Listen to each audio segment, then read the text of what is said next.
Hey everybody, what's happening? Hope you're all doing well. Hello, hello. Thank you for that, Rennie. I forgot. I keep trying to remember to not forget, but I keep forgetting to remember. You know. Oh, fuck. Ay, ay, ay. What up, guys? How's it going? Alright. I'm live. I'm live. Unlike last time where I said I was gonna go live and I didn't. So yeah. I can't give context for what happened. I apologize for that. I feel so bad when the only person it hurt was me, but I needed to get off live. Holidays suck. They do for me. This one's particularly bad. You're quiet, bro. I couldn't be any louder without it going red. Okay. Muted. Okay, hold on.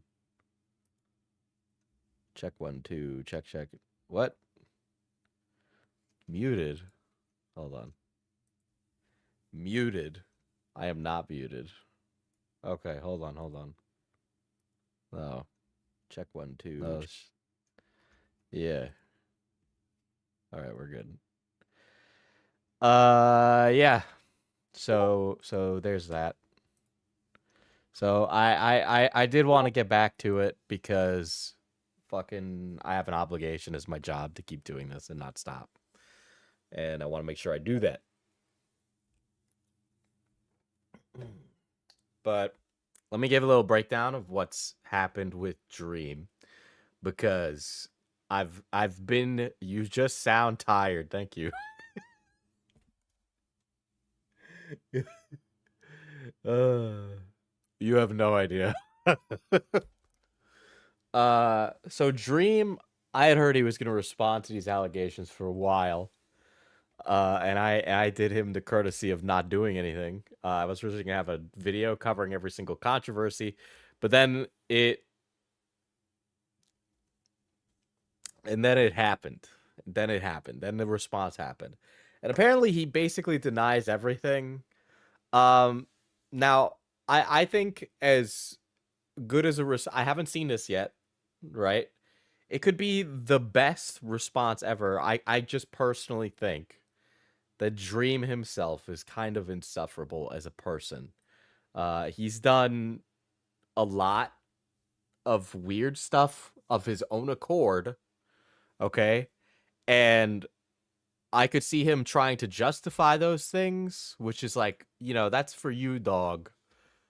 And I have a feeling he will justify some of those things in this video, right? I just got sent something I never wanted to see in my entire life. Holy shit, Slaw. Slaw, thank you so much. That was really nice of you. Is this the anti... Jeez, that's 20 members. That's 20 members. That's completely unnecessarily kind. Thank you so much. I do appreciate it. Yeah, that's a Santa move right there. That really is. Thank you. I'm sorry I'm like so fucking unenergetic right now, but Oil Baron Slaw strikes. That reminds me. Slaw has. Now, I'm not saying send stuff to my P.O. box, but I do check the P.O. box. So I'm going to get some of the stuff that was in the P.O. box. Some of which is Slaw's. So before we even react to Dream, I owe it to Slaw to open these packages, one of which was this candle. That is Goblin's Goo, which I'm not going to burn, but it smells very nice. It smells just like the Gobussy. But let me grab those things. I'll be right back.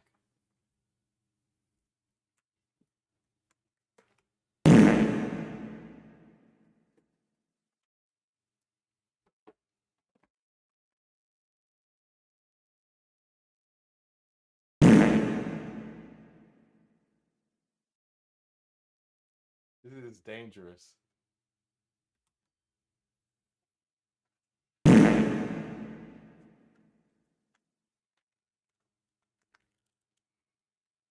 All right. So we got a lot of packages from Slaw, and this is that's gonna go for a while. Um, ugh. Hopefully, I don't accidentally leak. I mean, there's a return address on the packages we send out, right? Um, MCID, thank you for the gifting 10 members. Jesus Christ, guys, thank you so much. But I'm not saying you guys can send stuff to the PO box, but like, I can't stop you. I mean, it's like the company's PO box. Okay, this is not. This is not. I will throw this to the side because this is not Slaw related.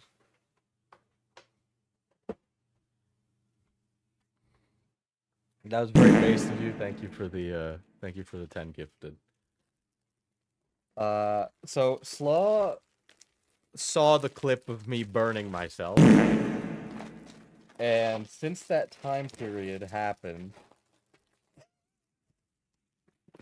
what is this? Is this like coveralls? Did you get like what is this? Oh boy.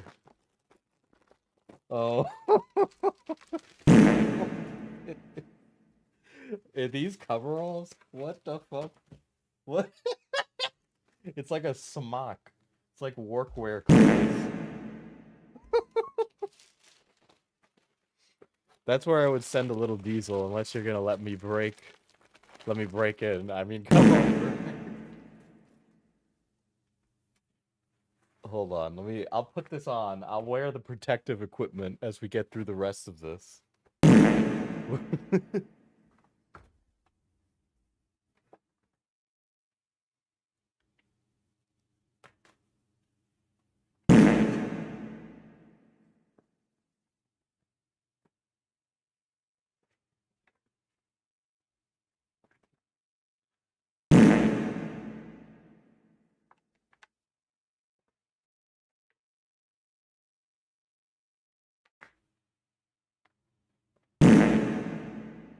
Bro, this fart noise is gonna be going on forever. Okay. So this is apparently like a big smock. Yeah, this is my anti-wax workwear burn clothing.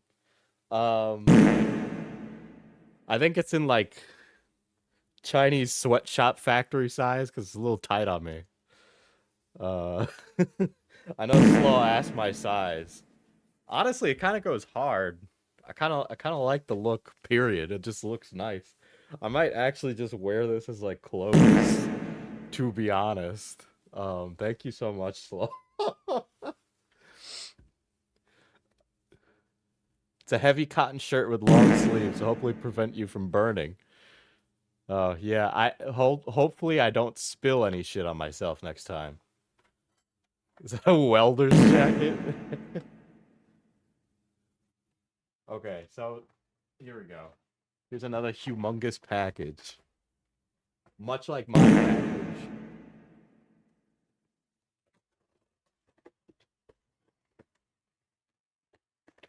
Okay. Yeah, like the stream for the new fits. As far as I'm concerned, chat, this is my Christmas, okay? I'll say this, Christmas got canceled in my home this year. So this is my Christmas. I'm experiencing it with you right now. How are my hands? My hands are doing not that bad right now, actually. Here's my gooning gloves. Thank you so What is it?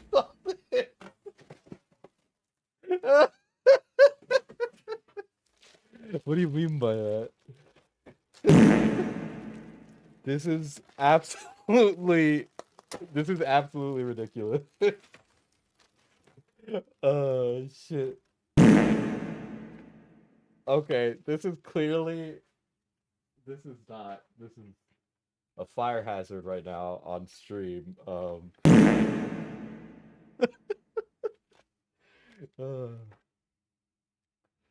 let me set this up as well. You know, people came here to watch me react to Dream, but now I'm actually just I'm in high school shop class.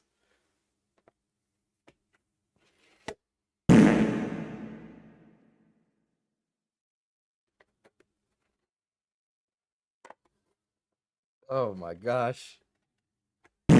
Oh my gosh.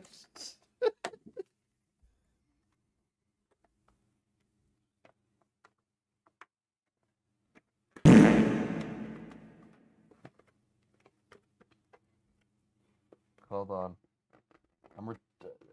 There we go. Hold on.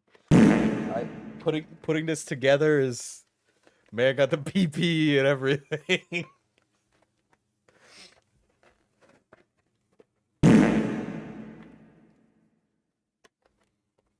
All right. I think I got this done now.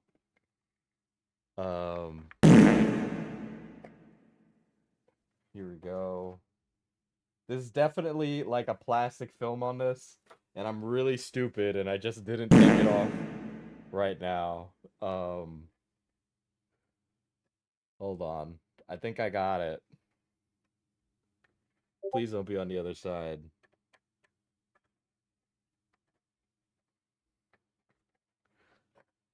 All right, never mind. All right, I can't see anything through this. The protective film. I know that. I know the protective film is on there. I can't get it off.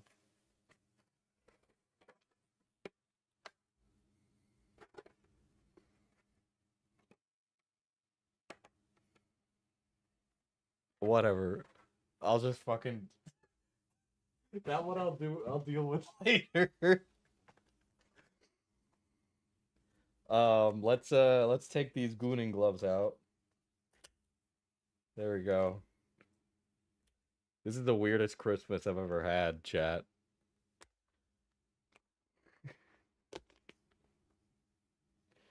All right, let's take out these this staple, which is humongous. There we go. Don't want to step on that later. We'll throw on these gooning gloves. Will you ever react to dream sexuals or people who identify as dream gender? I feel like I've done that before. Diesel, we need to cook.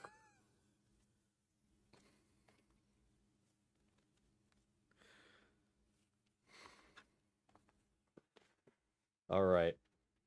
Now I definitely can't open up this last one, but let me do that now. This is a really heavy object. What is this? Why is it so heavy? Hold on. I need to take the gloves off.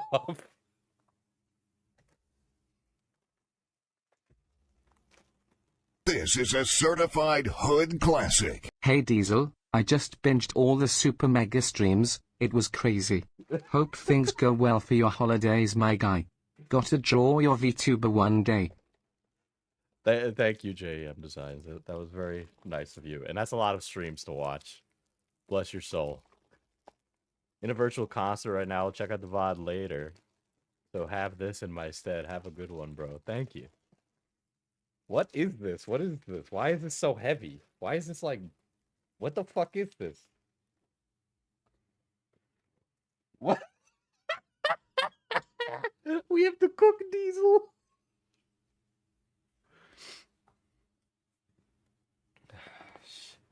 Oh, you gotta be fucking kidding me. Where the hell am I gonna put all this weird shit? Hold on. Here we go. Let me just take out this stuff.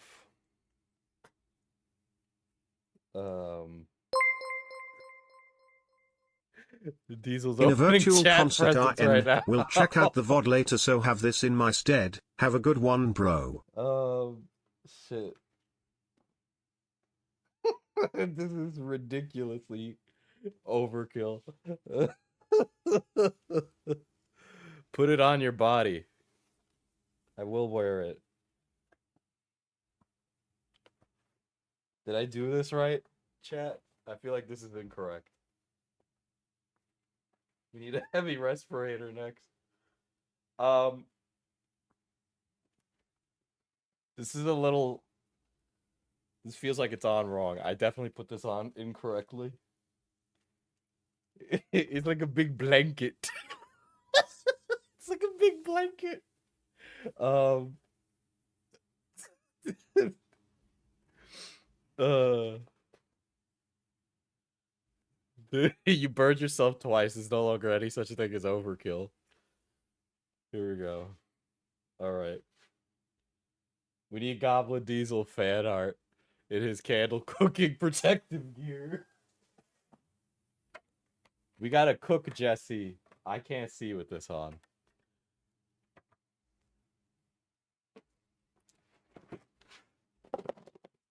All right. Here we go. Stream autism. Autism heavy blanket. You need the strap behind you too. Okay. Hold on. Let's open up this package that I can't open with this on my hand. This is very dangerous. That the way I'm cutting right now.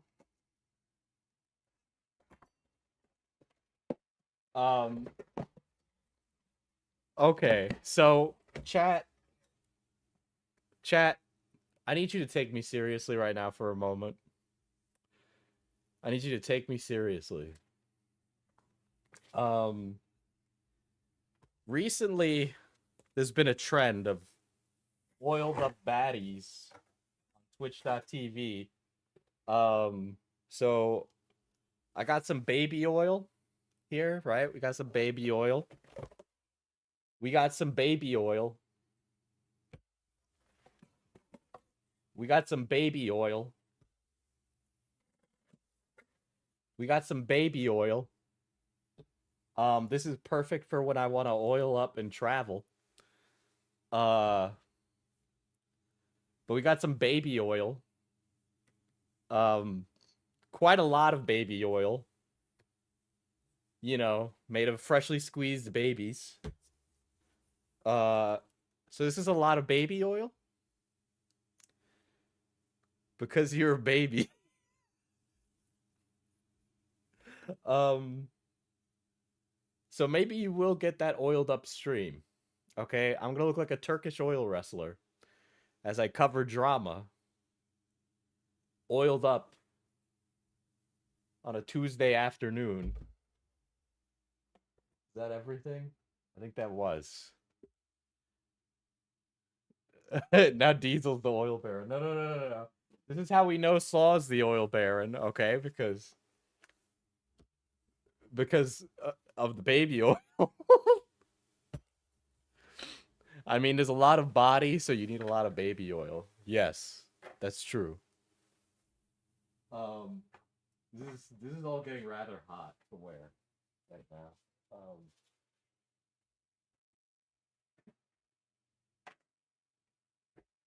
Let me put this baby oil aside for the time being.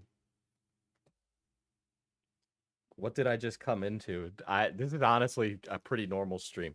I'm gonna take off the autism blanket because it's like too bad, like it's too hot. But there's PPE. This is a certified hood classic. Holy shit! Hope things get better and calm down for you. Here's to help pay for the oil. Merry Christmas present. Thank you so much for the 100 anonymous. Holy shit. I do appreciate it. Again, I wish I could talk, you know, more. Well, I need to go back to the PO box tomorrow, so but yeah. I'm joining the Diesel talking about baby oil. Yeah, anonymous oil prince. Yeah, shit's been not good. And I want to talk about it really bad. But like I won't be able to talk about it till like March or later. But yeah, the money's not going to go to waste. It's probably either going to go to making sure that people can be paid for the holidays, because I don't want the people who do stuff for me to not get paid well, or it's gonna go to help family right now because some stuff. But thank you, I do appreciate that. Okay, I don't want to get emotional and start crying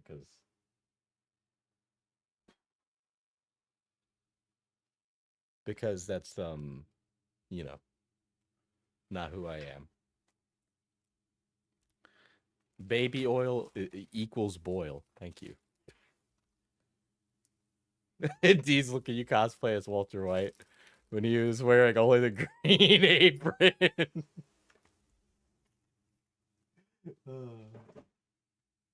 But yeah, that yeah, I do appreciate it. Oh yeah. Fuck. I will say though that streaming has not like saved my career and given me so much confidence and love for doing this again. There'll probably be more streams before the end of the year, but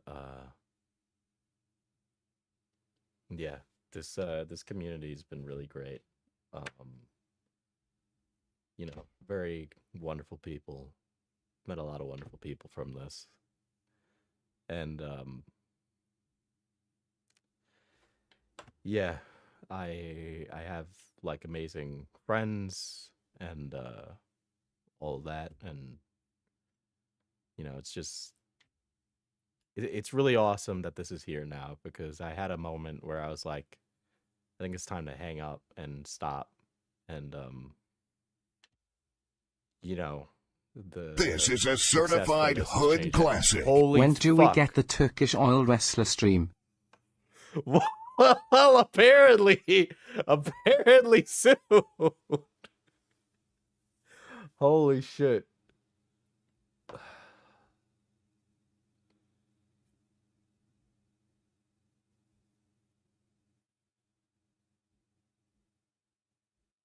I don't even know what to say to that, Slaw. I really don't. Holy shit.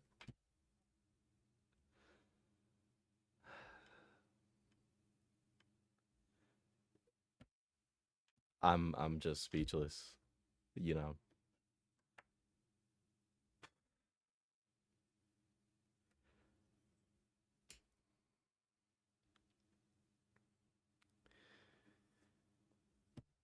I don't even know what to say. Thank you.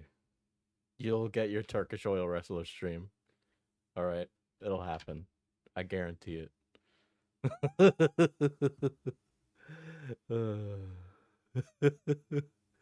At that rate, I got to, right? At this, this is bordering on like the cum cookbook territory, you know. But I do fucking.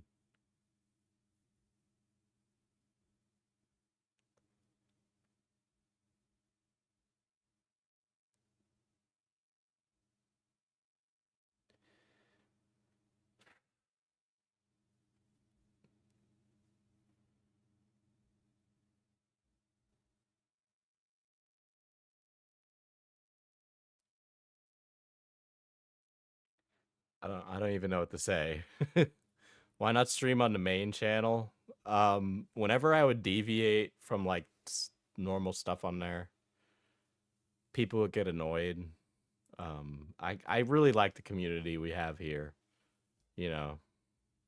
So yeah, I'll do it. I'll do it. I'll dress up as fucking Walter White. Yeah, yeah, shit's just been really difficult lately. I know people have rough holidays, and there are people much worse off than me. You know, so I'm grateful to have the roof over my head and the wonderful people in my life. But yeah, thank you so much, guys. I really do appreciate it.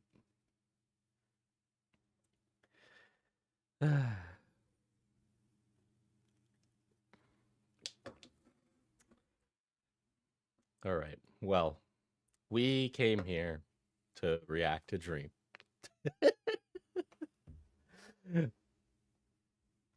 We came here to react to Dream, not have the Diesel cry stream. Pharaoh, thank you for the 199. Appreciate it. But we were here. We're here to look at Dream. Okay. I want to do that. I want to get through this video. I don't know if we'll react to the whole one. I'm not like super full of energy right now.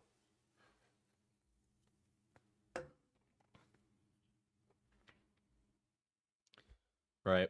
But this is an hour and 22-minute response to the drama. And yeah, I need to fucking react to it. I said I was gonna react to it last time. Let's cry a dream, not IRL stuff.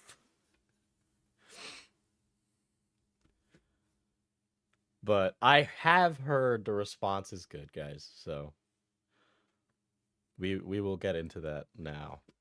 So let us see. Slaw has done more than a fucking enough. His kindness has been absolutely outrageous. But yeah, it is comedy time. Okay. In this video, I'm going to be very vulnerable.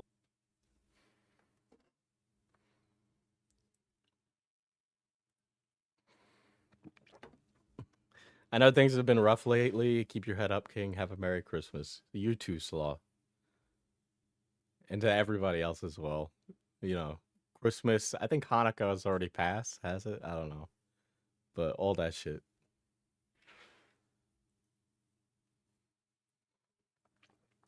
React harder.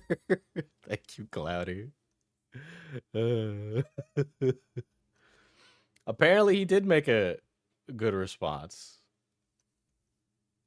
Apparently, he did. Open and honest. I go into my past, I go into controversies, and I also debunk very serious lies about me, including by involving the police, legal teams, and extensive research. It will get uncomfortable. I will get into details of my life that you probably don't want to hear, and I don't particularly want to share either. Hanukkah It feels has passed, necessary okay. given the circumstances, and honesty and truth is my top priority. As you guys have probably noticed, I took a long break from YouTube, and since the face reveal, I've hardly really uploaded. And I've really React focused on harder. other things and separated JK, myself from a lot of stuff I purple was doing heart. before. You may think that this was due to the hate from the face reveal, or for other reasons, but really there was something else that happened right after the face reveal, and it really made me step back from what I was doing and have a lot less passion. If you've been on the internet recently, you've probably heard or seen some pretty crazy stuff about me. Whether it's the voice actor of Gumball attacking me, or accusations against me regarding grooming, you've probably heard a lot of pretty crazy stuff. I thought it's extremely important for me to make this video and provide as much information as I can. And I just want to right off the bat state as clearly as I can that these allegations are not true. I plan on going to extreme detail to prove that in this video. And to all the people that are spreading lies, fabricating stories, and making false accusations for fun, or because they think it's funny, I don't care. I accept that I'm a horrible person. this is not funny. This is not a joke. This is people's lives, ranging from my own, my family, my employees, to actual victims that stories won't be heard or believed in the future because of this. I understand that some things in this video are much more important than others. Can so I her split this video up response into video be chapters. too edited? I was thinking about that, right? So it's like, from what I've been told, Dream is kind of the guy where he's like, if he has receipts, he's gonna be really showy, right? Like for example, you know how like Conor McGregor knows he's like tough shit, right? Where he realizes that he's like good at it, so he's going to really flex his muscles because he knows he's getting the win, right? So I am interested to see how he like turns that around or walks with that, right? But I mean, we'll see as we get into it, right? Is this the hold on. I need to accidentally threw this in there. There we go. I need to make it a little tinier. list, and you can skip to and watch the parts that are most important to you. I will say that everything in this video is very relevant. I think they're all vital topics to include because they help clear up my character. So yeah, the video has chapters, and if you want to skip around, there's a pinned comment. And again, I realize that nothing in this video is as important as me talking about serious allegations, so I've made it really easy to skip ahead to whatever is most important to you. Just because there's other stuff doesn't mean anything is less important. Monetization on this video is on, but every dollar will go to a charity that's linked in the description. I just gotta really like trust you, dude. And I mean, I don't, right? Like you kind of gotta work. What the thing is that you're coming from a place where people don't trust you, and now you need to prove your innocence in a court of public opinion. So it's like, oh, monetization's on, it's gonna go to charity. Just be like, I'm running ads on this because fuck you, right? Otherwise, I want to start with the biggest lie I have ever told. The face leak photo was me. Of course, it's from when I was really young and I've lost a lot of weight since then, and it wasn't at all representative of what I look like now, but it was me. Obviously, I said many times that it wasn't, and a lot of people have and still do use that against me to say that I'm dishonest, but the Yeah, but why would you lie about that in the first place? That's weird. reason I lied about Why are you opening with this? Don't you have pedophile allegations to knock out? that is because of the face reveal. I'd been planning the face reveal for years. I sacrificed so much by staying inside and avoiding cameras for so long. I mean, I had covers on all my windows, and even to go to the dentist, I left hiding in the back of a car and went to a different state. Yes, I was paranoid. I wasn't going to paranoid. let anyone take that moment away from me. Whatever I had to do to make sure that moment was suspenseful and exciting, I'm sure I would have done. And if anything, the face leak photo probably ended up creating more suspense and excitement to see if I was lying or if I actually looked like the leaked picture. Now, of course, there was a lot of personal information attached to the leaked picture. Why is this in here? I mean, like, I get like he's addressing everything in its totality, right? But you want to do it like an upside down pyramid where you start off with the most damning stuff first, knock that out, and the information gets less pertinent as you go down, right? So that way at the bottom of the pyramid, it's like the least important stuff. I covered Gerard on a previous stream, Mr. Gamer. How it was found, where it was leaked from. If you want to get to the pedophile allegations, those are the last section. That's outrageous.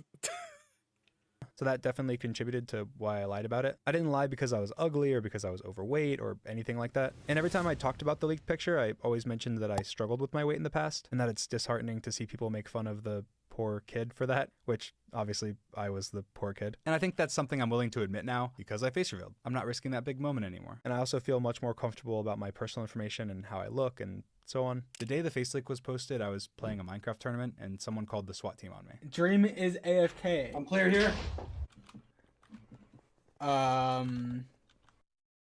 was put in handcuffs on my front lawn with cops with rifles pointing at me. Yeah, you got and I was swatted. pretty much swatted from that day on almost daily, to the point where the reason Why? Okay, here's another thing. It's like, why didn't you get your property whitelisted as well? If you're a big creator and people have your address leak, that should be something on your priority list to do that. Sapnap moved in with me before my face reveal was to answer the door when police showed up. Because people started camping outside with cameras to try and reveal my face, and I needed someone else to answer the door. When the people that were doxing me thought that they had the wrong address, my family ended up getting swatted. And my mom answered the door thinking that it was pizza for her and my little sister. They were held at gunpoint with police helicopters circling the neighborhood. People showed up at my house. People showed up at my family's house. The first time I ever got swatted, I made sure not to mention it at all. Funnily enough, I actually got interviewed by a SWAT team member while I was muted and playing Minecraft parkour with the SWAT officer right next to me. But yeah, it's just all to show that even though I was very adamant about denying the face leak, it was much more about the fact that there was so much personal information attached to the picture, and I wanted as much separation from it as possible. It had nothing to do with how I look. I'm very proud. I think it wouldn't happen daily since the cops would catch on. Yeah, after a while, it's just like, are they really going to show up daily? There are procedures in place you can follow so it doesn't keep happening. Exactly. Of my weight loss story, and I was never ashamed. And the thing is that he hasn't shown any info that, like, did you take any proactive steps? I don't want to like victim blame, but like, what did you do to prevent those things? Like, obviously that, like, okay, I can find out where you are, where you went to school based on the. This is a certified hood classic. Can we get some holiday dancing fruit? JKJK. Yeah, today I'm going with like a minimal setup to go as quickly as possible, but yeah, that's just weird. about it at all. I think that it's very encouraging to see people accomplish weight loss. I did it all naturally. I lost hundreds of pounds. You have not seen me at my heaviest. And it's one of those things that I think is very encouraging to others. I love inspiring people, so it's a story I'm sure I'll tell in the future. But in that moment, it was not the right time to tell it. I feel like right now it's still kind of uncomfortable to talk about it, but it's annoying seeing the same damn picture. So here's some other pictures of me from before I lost weight, just so there's more variety.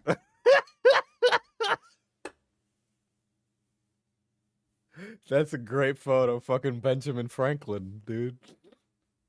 Yeah, I feel like he's trying to. Yeah. He's kind of like fishing. You're kind of fishing for, like, to get my sympathy up right now. Yeah, if the cops are showing up all the time, bro, there's some. What's happening? My tax dollars going to waste. Now moving on to one of the most talked about controversies, the cheating scandal. I'm going to be pretty concise with this one because it's been covered a million times and most of you are probably pretty sick. Okay, rap lyrical video. Fucking mods, just fucking time that person out. They're fucking idiot, stupid. Okay, we're fucking listening, but like you're being like absolutely. Go be retarded somewhere else. Go fuck off. Of hearing about it, but it's still really important to talk about. It's one of the most frequent reasons people point to as to why not to trust me. I did unintentionally cheat on a speedrun that I officially submitted to the leaderboards in 2020, and the speedrun mods were completely in the right for taking it down. I was using a disallowed mod for about a week on my live streams when a new version of Minecraft came out, and I was unaware that this mod existed. When I was defending myself, I didn't know that I'd been using the mod, and it's a really complicated and lengthy explanation of how it's very reasonable that I didn't know that I had the mod, so I can't go into that here. A lot of people say that it's impossible that I wouldn't have known that I was so lucky, but those people don't realize that it was a little bit of luck over a very long period of time. Rena, thank you for the 10. Merry Christmas to you as well. And not a lot of luck at once. It was actually only uncovered by a cheater themselves, who later got exposed for doing that same thing in the past. Yes, that's right, Mine Crevenger. The very same person that first publicly exposed Dream for cheating in his runs has just been caught cheating himself. And not only cheating once, but cheating multiple world records over a span of more than 2 years. I was defending myself so confidently publicly because me and a developer had already considered and ruled out the possibility that I could have been using a mod. Okay, whoa. I gotta go back to the beginning of the speedrun part. Because from what I recall, he hired like a Harvard professor to cover this, right? And he was defending himself because he didn't remember that he had a mod that gave him an unfair advantage. It was like, okay, but then like, why did he do all this extra crap? A very well-respected YouTuber that also investigates speedruns, made a video going into all the details. It's over an hour long. If you'd like to watch it to understand how that could happen and all the supporting evidence around it, you can. He is very critical of me in it, but here's his short conclusion that backs up what I'm saying. Merry Christmas. I'm enjoying the mana potions hot cocoa, heart. Yeah, we already ran out of hot cocoa, which was crazy. I bought some of it to give out. It wasn't even a real professor. But it's just like... I get that he was like uncovered, but it's just very odd. Just weird, dude. The evidence I've seen, I believe the essence of what Dream was claiming in his paste bin was probably true. In my opinion, it is definitely more likely that he really didn't know his drop rates and barter rates were modified. Was it intentional? And I do believe that it probably wasn't. He did a lot of research and interviewed a lot of people to come to that conclusion. He interviewed the mod team, me, developers, and a lot more. He even said something afterwards that applies to a lot of the situations I'm going to talk about today, so I'm going to go ahead and play that clip too. In one breath, people will complain that Dream is a liar, and then in the next, spout made-up assumptions that couldn't be further from the truth. It seems like everyone is lying everywhere. I'm still fully Wait, he got a Harvard professor to prove that he didn't cheat in Minecraft Speed? Yeah, that was like... He got like a statistician to review it. That's where the meme comes from. He got like a statistician to do that, right? God's silliest warrior. Holy shit. Holy shit. Guy, I don't even know. Like, what the fuck am I supposed to say? Thank you all so much. Jesus. Fuck, dude. I do. I'm like shaking. Fucking. Fuck, dude. Ah, shit. Thank you so much for that. That's 50 is this is an obscene amount of money. I appreciate it. Thank you.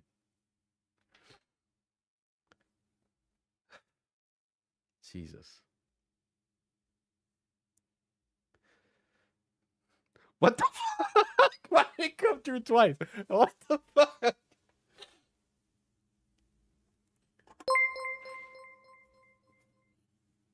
God's silliest warrior. He wasn't even a real statistician. Yeah, I was gonna say you accidentally donate 50 twice. I don't know what to say. Thank you so much. I would have gotten some of that cocoa, but I don't like the smell or taste of lavender. Yeah, I've been told that lavender is a very divisive thing.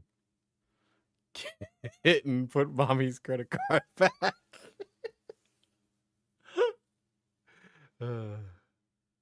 Thank you for being my favorite streamer to watch. Oh, thank you. I appreciate it. I don't really think I'm super impressive, but I appreciate that people come through and watch and engage in the community and shit.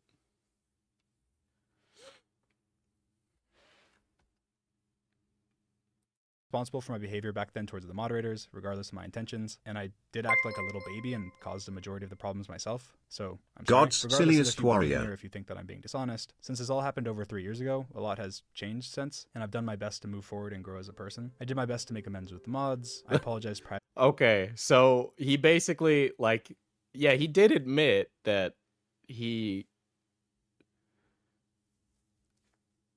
cheated. He's, like, admitted this before. Privately and publicly for lashing out at them. I donated over $50,000 to the speedrun community through tournaments and personal donations. I don't, like, it's about the principle of honesty, Dream. It's really brilliant and amazing to donate money to charity and good causes, and I'm not saying that's a wrong thing to do, Dream. But, like, the money is like missing the forest for the trees in being frank and upfront with people, right? Like, instead of like checking yourself, you went and you got a Harvard statistician to try and confirm your side of the argument. And guys, you don't need you don't even need to donate. You know, you being here is enough. I appreciate it, guys. Don't feel like you need to. Thank you. Oh yeah, he claimed he hired an astrophysicist. To over 15 different speedrunners. I voluntarily took down all my speedrun times, even ones that had nothing at all to do with the mod or the cheating scandal. I also deleted my hope Dream donates all the ad rev to the Open Hand Foundation. My original response video, and I haven't speedrun. Yeah, I can't take donation claims seriously again after Gerard. Yeah, makes sense. It's been over 3 years. Now that that's out of the way, I want to clear up some quick misinformation around it. One, it had nothing to do with my manhunt videos or any video or speedrun I have ever posted on my YouTube channel. It was specifically live streamed attempts that I did during a 1 week or so period over 3 years ago. It's a common misconception that the cheating had to do with my YouTube channel, manhunt, or any other videos I've posted. Two, I didn't hire a fake astrophysicist to defend me, which is also commonly said, knowing nothing about Did it? Well, I'm almost certain he said something about hiring somebody who's an intelligent person. math, but fully believing in my innocence at the time. Given the accusation was purely based on math, I used a website for math freelancers and reached out directly to a highly qualified professor that said they'd be willing to help me. They even made one of their conditions before agreeing that no matter what their conclusion was, I had to publish their results. Even if their conclusion was that I was guilty. Okay. So you went and you hired a professor. A professor of what? Because if it was an astrophysicist professor, then that's going to negate what you just said. I agreed to this. Dream briefly explained the situation, and the expert agreed to help. The expert provided Dream with a few terms, one of them being that Dream post the results no matter the Why is this in this video? There's no reason for this to be in this video. This is so not the time and place. Obviously, their report ended up getting ripped to shreds, but I had no idea that would be the case. I knew absolutely nothing about math, and I fully believed in my innocence. So when a highly qualified third party was agreeing with me, it made me even more confident and bold. There was many factors as to why the report ended up being bad, partially due to the public pressure and it being rushed, partially due to them not knowing as much about Minecraft as the mod team did. But regardless, I didn't bribe or make up a fake astrophysicist. You didn't bribe, you paid a mathematician to give you an answer. And you paid someone to give you an answer, and then they gave you an answer you wanted. That kind of is a bribe. which is something people frequently say. The speedrun mod team and many other parties independently verified their credentials and the fact that they exist. I also put way more information in the description on this, just for transparency's sake, including proof about the professor, all of my emails to them, and even screenshots of messages that I never provided in the past. I think that's Venomous Socks, shut up and let us give you money. I'm saying you don't need to give me money. But thank you for the 10 Canadian buckaroos. I have no idea what that is in America dollars, but thank you. really important to clear up because it's used very, very frequently to say, if he will go as far as to make up a fake astrophysicist to lie, how far will he go with other lies? And I would just like to point out that even though I didn't lie, lying about a Minecraft speedrun is very different than lying about— Shut up and let us give you money. If you lie through omission, that is still lying. Okay? Okay? If you lie through omission and that's still lying. You know, being like strategic with what you say publicly could still be seen as a lie. But I don't care, and I already know that you like paid your dues for this. So come on. very serious allegations. The next thing I'm going to talk about is a pretty big one that you might not have heard about, but it's a pretty important one. Manatreed. Now, if you don't know who Manatreed is a content creator that I added to the Dream SMP a couple— Venomous Socks with the 5 gifted. Thank you. Literally at this rate, every single fucking subscriber to this channel is going to be a member, but thank you. Don't give it if it puts you out. However, I'm trying to see some oiled up bobbies bounce, so thank you to everyone. years ago. They were anonymous like me, and they had a very short career. There was a thread made about Manatreed saying that they doxed him and that he was an uncle friend of mine, had been charged with domestic violence, and that I was trying to hide it. Manatreed was removed from the SMP by me. All of his accounts were deleted, and I made a statement talking about how I don't support domestic violence. I wasn't aware of any domestic violence, and that due to how complicated the situation was, I decided to remove Manatreed from the SMP. I also strongly alluded to the fact that the doxed information was incorrect. Everything I just said was true, except for the fact that Manatreed was my childhood best friend. I came up with the name Manatreed, I made the accounts, I grew up with him, his grandparents were like my grandparents, he was like family to me. The criticism I get to this day related to this is that I intentionally housed and hid an abuser. Because Manatreed was faceless and anonymous like me, people said that it was planned deliberately in order to hide a domestic violence charge. This is not true. In late 2020, he had a lot of problems. He was struggling with homelessness, had been in multiple recent car accidents. I knew I could help him, so I did. I offered him a place to stay, I paid for his groceries and gas for a while, and eventually I came up with the idea to add him to my server. He was my childhood friend, I trusted him, and he wasn't a risk. I was anonymous, so obviously if I wanted to play games with him, his identity couldn't be known, or it would leak my identity. Whenever the thread first came out saying that Manatreed abused his girlfriend, I responded emotionally, calling people gullible, because I didn't believe that someone I had known for so long and grew up with could do anything like that. And at the time— I get where he's coming from. So he defended a guy that he probably shouldn't have, and he ended up eating crow for that. But yeah, who the fuck is Manatreed? although no one knew, he lived with me in Sapnet, so it seemed crazy that he could somehow hide it from us. I jumped the gun and reacted emotionally. Only later did I properly look into everything, and I apologize. After I confronted Manatreed in real life, he claimed that he wasn't an abuser, that he had just had an— Why did he censor his face? Because Because he's a child in that image. That's why. Girlfriend got in the middle of it. And also his face isn't in any of these photos. That he never hit her, that he had just caught her cheating and was fighting the guy that she was cheating with, that the cops got called, and that he got arrested. This is just what he said. This altercation would have taken place around a year before he moved in with us, and I had no knowledge of it. People thought that domestic violence took place when he lived with us because my address was on a court document of his, but that was far after, when he was on probation and had to tell the court where he currently lived. He also lied to us and told us that he was on probation for smoking weed in order to not have us question anything suspicious related to it. Even though he claimed to me that he wasn't abusive to anyone, I couldn't just take him for his word, and so I did research myself. I reached out to his ex-girlfriend and talked to her about it all. She wouldn't really say that much. She said to give Manatreed the best wishes for his future, and that his mistakes were behind her, and that she just wanted to be left alone online. I don't want to push her for information, so because of that, I didn't feel comfortable having Manatreed on the Dream SMP anymore. I didn't have full confidence that he was being honest with me because he had already lied to me, and I was also still faceless and really didn't want to have to dox myself to explain the situation. I decided the best idea would just be to remove him from the server. I had created all of the accounts, so I completely shut them down and removed his access. That meant that there was absolutely no risk that, even if he was lying, he would ever cause future harm because of me. Unfortunately, this wasn't a cut and dry situation. So was it ever confirmed that these things were the case or not? Because he got charged with battery, but that doesn't mean he beat his girlfriend. And this guy's like down on his luck.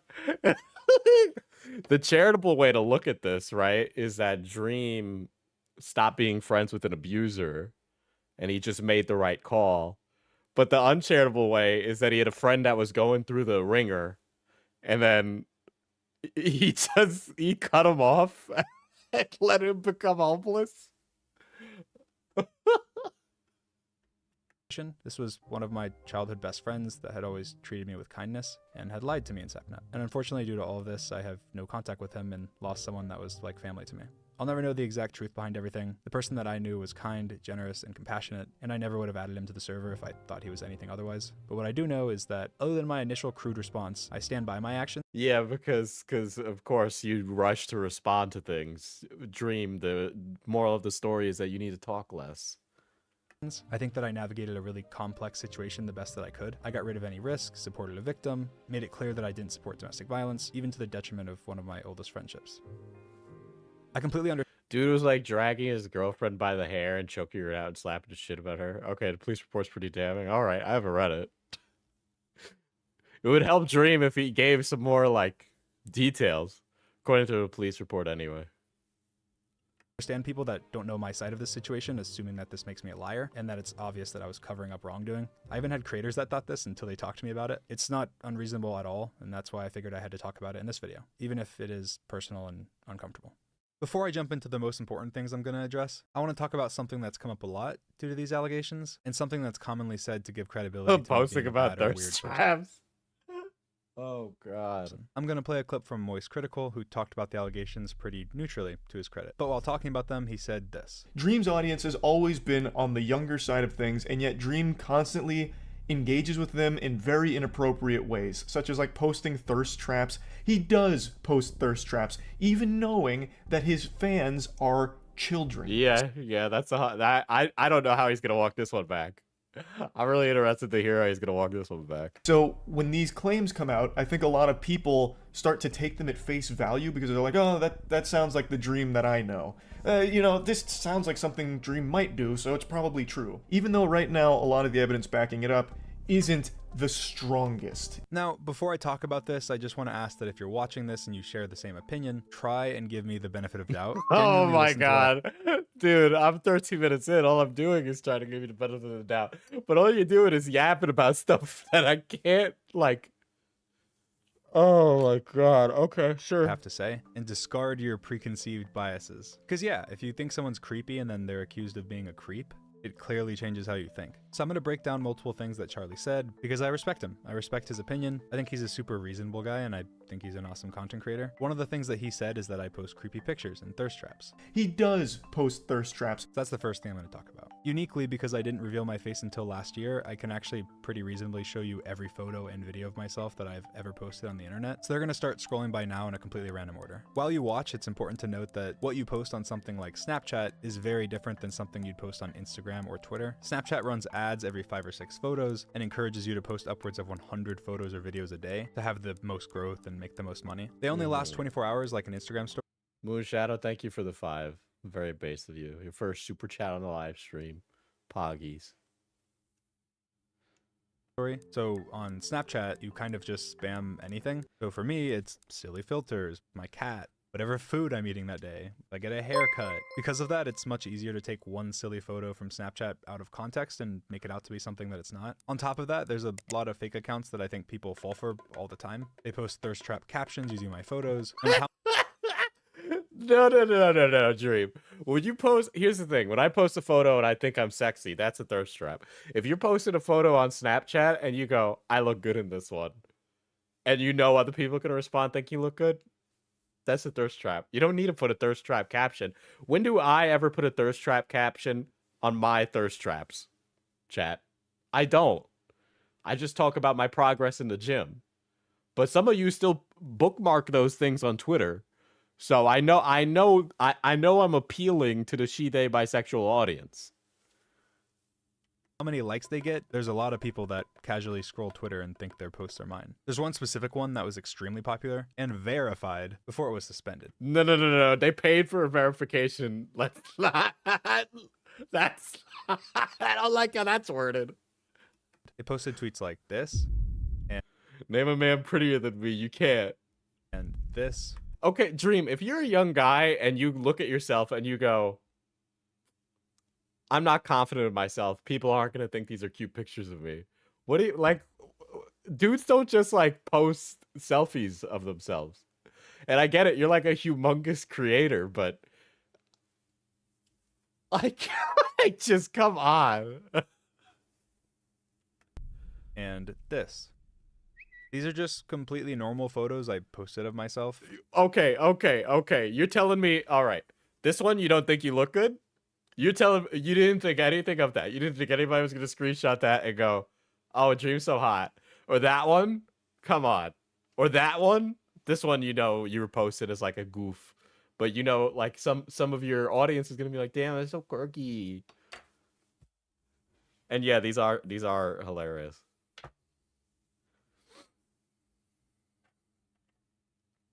With no caption, but they repost them and put a weird caption. This has fooled tons of people, including people that have made pretty big videos about me. And I wouldn't be surprised at all if Charlie saw this account a couple times and thought its tweets were mine. No, those photos are. What are you saying, Dream? That is.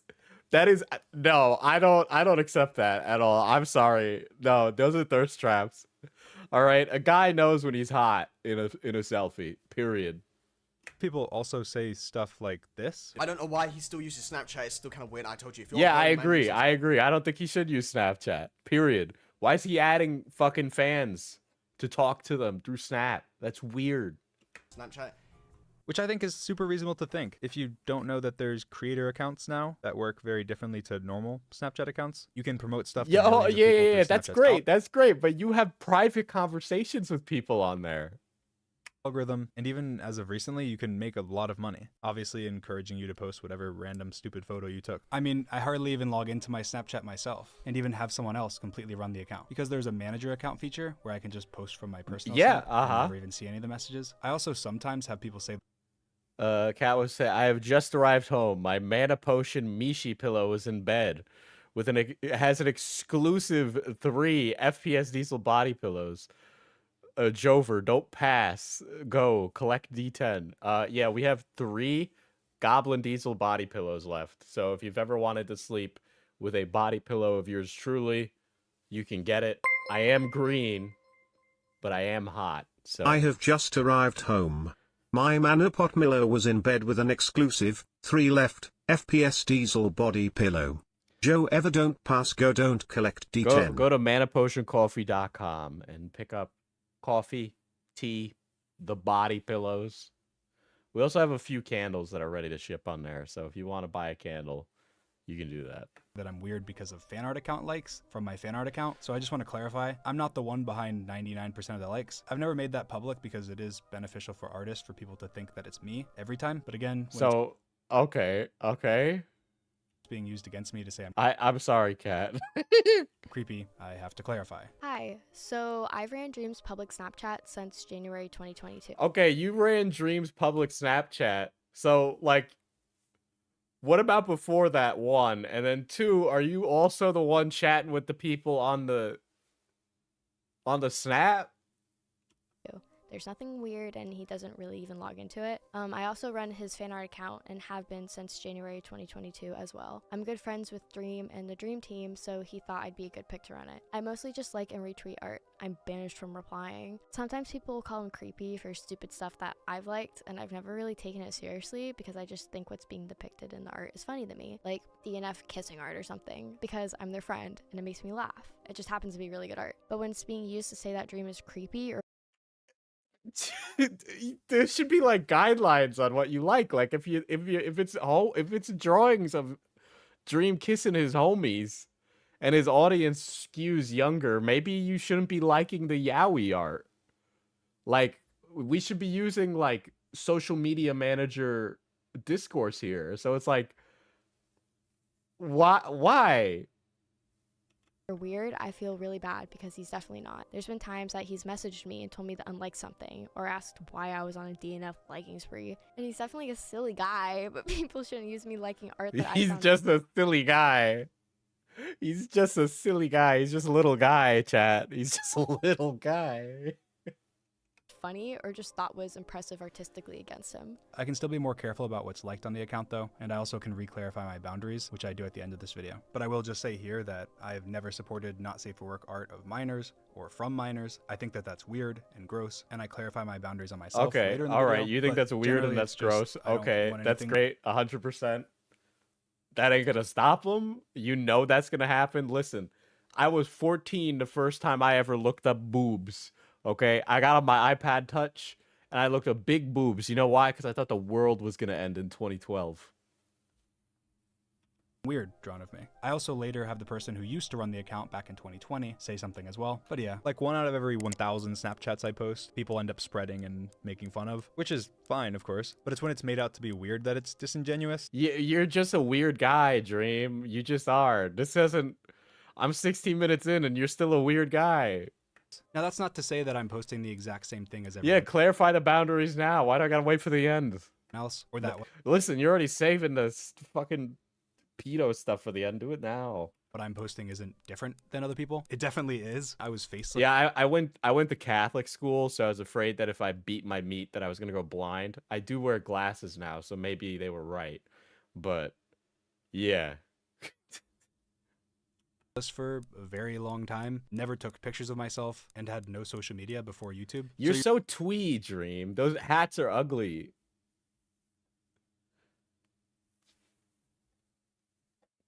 Dream ruined his own reputation by being weird and being wrong about basic verifiable things. Nobody with a lick of sense thought he was an actual pedo. We just think he's cringe. Absolutely, Axis. You couldn't have summed it up better. I couldn't have summed it up better myself. You're seeing literally my first time ever taking pictures, and I am just a little goofy. Again, it's fine. I am just a little goofy. I'm just a little guy. I'm a little quirky. A little quirky. I'm a quirky white guy. Make fun of. Like, some of these pictures are stupid, but using them as evidence that I'm weird or making them out to be weird just You are weird. isn't fair. I don't really take myself seriously. I don't think I'm super attractive. I don't think No, you get gassed up all the time. If you don't think you're super attractive, then it's over for you, dude. I'm super funny. I think a lot of people misunderstand some of the things that I post that are satire. A lot of my videos before I did Minecraft challenges were satire videos, and I still post a lot of satire. A perfect example of this is my unface reveal. I posted a video on my channel where I unrevealed my face. It's a satire video. I have my 2 best friends burst down my door, tell me that I'm ugly and to put my mask back on, which I agree with, make a professional mask, and then go through the McDonald's drive-thru with it on, while saying that I'm never taking it off. Yeah. Okay, that might be satire, but like, the delivery was so bad that it just made you look like a dork. It just made you look like a loser. Like it didn't undo that. The delivery was so bad that you looked like a loser. Ever again. The number of people that took this seriously was in the tens of millions. People see the headline, assume that sounds like something that cringe guy would do, and then it's history. He hasn't addressed why a grown man uses Snapchat at all. The same thing happens with my TikToks. Like, almost my entire TikTok page is sarcastic, but every now and then, someone will take a TikTok of mine completely seriously. Like, I posted a video of me with the chat filter on and said no filter right after the face reveal. I made a TikTok where I take off the mask and use an ugly filter. Another TikTok where I make fun of the face leak photo, or many other sarcastic posts. But then I post a TikTok where I'm in a Walmart wearing my mask, and people take it so seriously. I get tons of hate, and it said how cringe it is that I would go shopping in my mask. Yeah, because the satire didn't land. That's why. You need to be... Satire requires you to be, like, criticizing something or, like, directing it at something. Like, South Park satire wouldn't be... Okay, like, it wouldn't be funny if South Park was just Cartman saying the N-word, right? But it's like, the context of that changes when there's a reason that is being directed, and the energy is, like, being directed to have a conversation about the Panderverse or like PC principle, right? Where one of these things is saying something. It's not saying anything. When you go to Walmart with the mask on, you're just saying, yeah, wasn't it cringe how I, like, aren't I just cringe and quirky? Wasn't it cringe how I revealed my face? Like, that's like borderline surface level, barely an address of anything. that it's pathetic that I'm trying to hide my face after I already revealed it, or I post a TikTok where I sing one of my songs, say no auto-tune, and then kiss the camera. And it's that I'm trying to be hot or think I'm such an amazing singer, instead of that I'm self-aware and playing into the cringe. I didn't want— No, I don't believe that for a single second. Your body language doesn't communicate any of that. Like you're recontextualizing clips so that way you could like save some of your own personal ego. I get it. We've been there, but sometimes when cringe shit happens, just be like, yeah, I did something cringe, and then move on with yourself. watch that and go, ah, you are so cool. You are such an amazing singer, and you're also hot. Like, it's not serious. Yes, I do post cringy stuff sometimes, and I'm not trying to say that I've never been cringy, or that you can't make fun of content that is intentionally cringy, but I've never posted anything that you could remotely say is a thirst trap. That's fucking baloney. That is so baloney. This is such cap, dude. Or inappropriate for my audience, because as you can see in the context of there's no way that he can sit there and think that his teenage audience, like, there isn't like a subsect of that find him hot. For some reason, I have a humongous audience of 25 to 35-year-old women, right? I don't know why and how. I really don't. But I realize that. So I play into it, right? I'll post thirst traps. I'll post sexy pictures. I know exactly what that's for. Like, I'm not doing that. Like, I'm not just like, I just wanted to post a picture of myself. No, it was for the attention. 100%. I know that. Just like all these other photos I posted, it's not honest to single out one weird Snapchat out of context of the thousands I spam and then say that I post creepy photos. But yeah, like one photo I posted was heavily spread as a thirst trap. Hey, there's like 5 guys too. Yeah, I know. The guys appreciate it as well. By parody accounts, and it's this. I'm supposed to be dead. It's definitely not a thirst trap, but it's not like I was sending it to some— There's no way. Like, I know that some of my audience finds me hot, dude.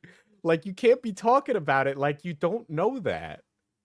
and being weird. I was just spamming photos on my public story. Oh no, George not found his— Oh my god, a Cheetos in this video, bro. Giving him this slopperson. Oh no. Oh, come on, dude. That's not even that bad of a joke. I mean, it's, you know, it looks like Dream's getting ahead, you know. Oh no.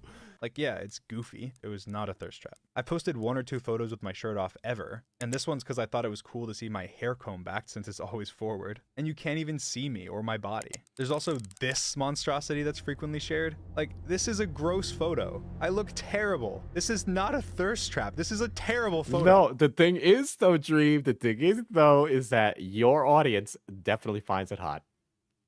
They do. Dog, don't be humble about it.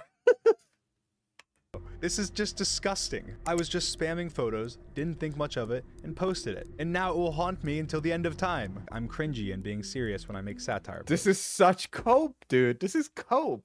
I'm full of myself when I post a normal photo. I'm gross when I post a bad photo. I'm weird when I post a silly photo. It's just people assuming the worst or just not You're a knowing dork. who I am, You're a dork. I guess You're a is loser. fair. You're a So dork. yeah, that's what I have to say about the thirst traps thing. But obviously that's just photos. Now in terms of other stuff, I've definitely had my opinions morph over time, especially since I've face revealed and actually got to meet fans in person. But we can still talk about some old stuff that people frequently use to say that I'm weird. First of all, me calling my fan base kittens. Now, this was a stupid tweet. If I could go back, never would have tweeted it. I completely understand that without knowing my intentions or what I actually meant, This was weird as hell. it could seem super weird. The whole Discord kittens meme wasn't as big yet, and I just tweet so much, I just wasn't really thinking. It came out horribly.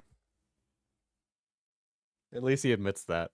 And I will never live this down. It is still something that my friends make fun of me for to this day. I was just trying to explain that when I say I love my audience, I don't mean in the same way that I love my friends or my family. That I mean it in the way that I love dogs. Even though I don't know every dog personally, I can still say I love dogs. I should not have said kittens, but it's not what I meant. It was a stupid tweet. I've tweeted tens of thousands of times the last few years. It wasn't— That doesn't unmake the tweet weird if you tweet a lot.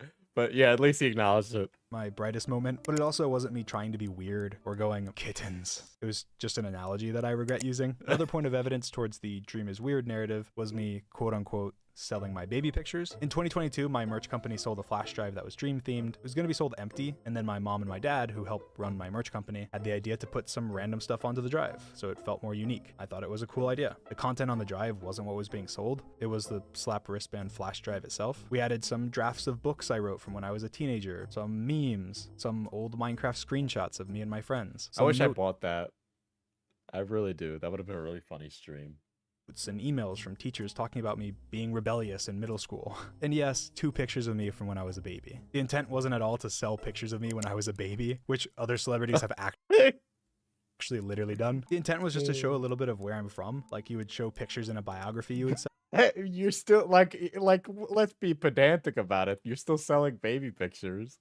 Or something. It was my version of a little biography with writing and pictures and quotes. I think there's definitely something to be said about the concept of being in possession of a file of someone else's baby picture versus it just being in a physical book. So I totally get it. But you have to recognize that that's clearly not the intention. It should be something funny or cringe to make fun of and not be a serious thing like being about pedophilia. But yeah, you can't like undo everything by calling everything cringe or like ironic or satire.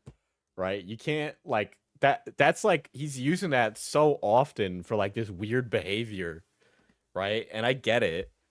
Don't get me wrong, I've been cringe or weird or whatever, but it's just like you're just trying to walk back strange shit. And as you can probably tell by the pictures going by, I have a pretty normal life. I think I'm a pretty average guy. You're not an average guy. You're a multi-millionaire YouTuber.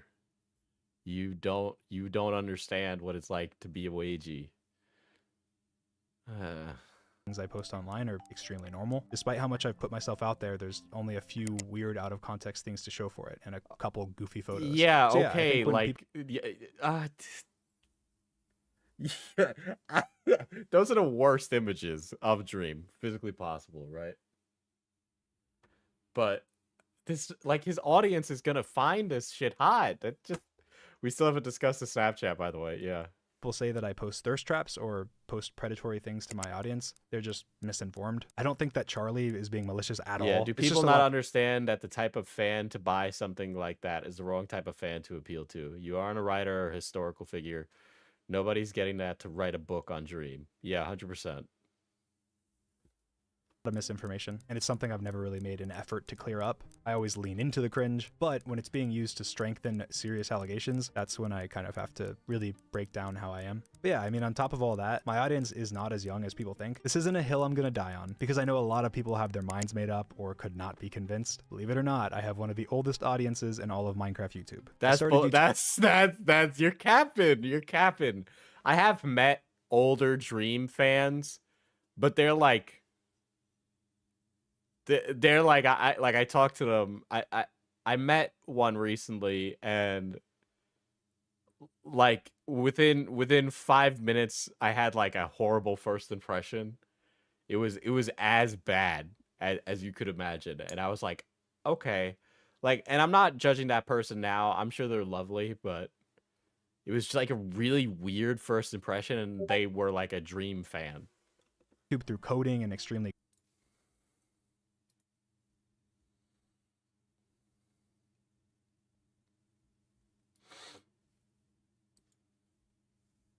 complex stuff like reverse engineering PewDiePie's Minecraft seed. My videos, even to this day, are super long, don't have that quick retention style editing or sound effects or anything that a lot of channels do. And I also have a large pro gamer audience because my videos involve a lot of technical skill. My audience outside of YouTube is younger, but the vast majority of people I get recognized by on the street that's a baloney right there. Okay, that was this is bullshit.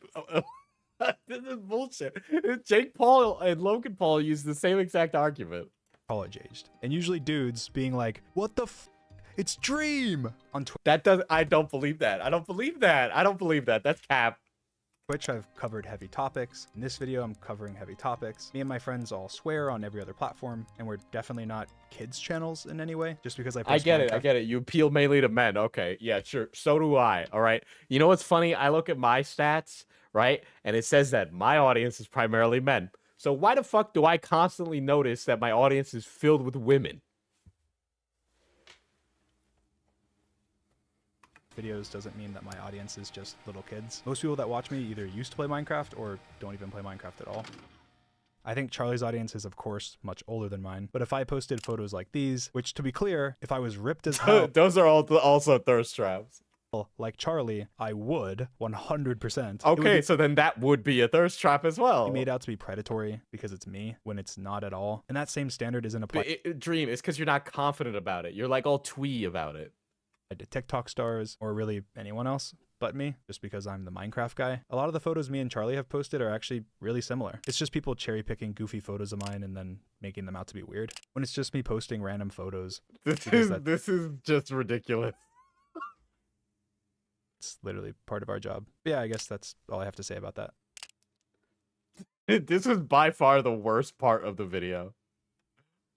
Now to move on and talk about some really important stuff. Over the last year and a half, there's been a bunch of really serious allegations made against me. Some of them were quickly disproved, others admitted they were lying, but there's still some that I'm gonna address in this video. The first allegation made against me was pretty quickly discarded. It was an allegation of flirting and had some inconsistencies. I'm still taking it seriously though and don't want to overlook anything, so I'm gonna talk about it now. The first ever allegations against me that were spread pretty far were made the day after my face reveal, on October 3rd, 2022. A girl named Anastasia tweeted out, "He's only face revealing because he's scared that I'll do it first." And then she followed it up by tweeting, "I'm too tired / real life struggling to get involved, but the YouTuber trending right now already face revealed to me years ago when he was flirting with me when I was a minor." Obviously, because of my face reveal, it took off, pointing out inconsistencies, asking questions, and so on. I didn't have any inappropriate contact with this person. I didn't have any sexual contact with this person. I hardly even remember who this person is at all. And the only messages I could even find She also didn't provide much evidence from what I believe.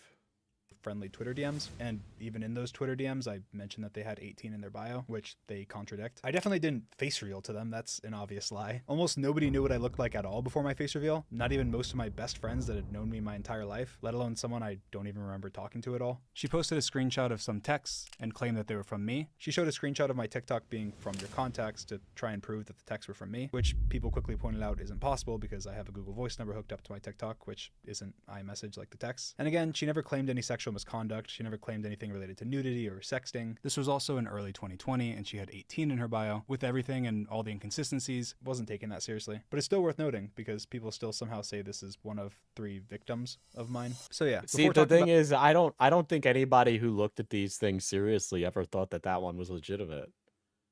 Even I've said that one's not legitimate. About the next allegation, I just want to address something that I think is pretty important. I see some people say, why respond to fans at all? Or that it doesn't matter what Dream said. The fact that he responded— Hey Diesel, when are you making a face reveal vid? I don't know.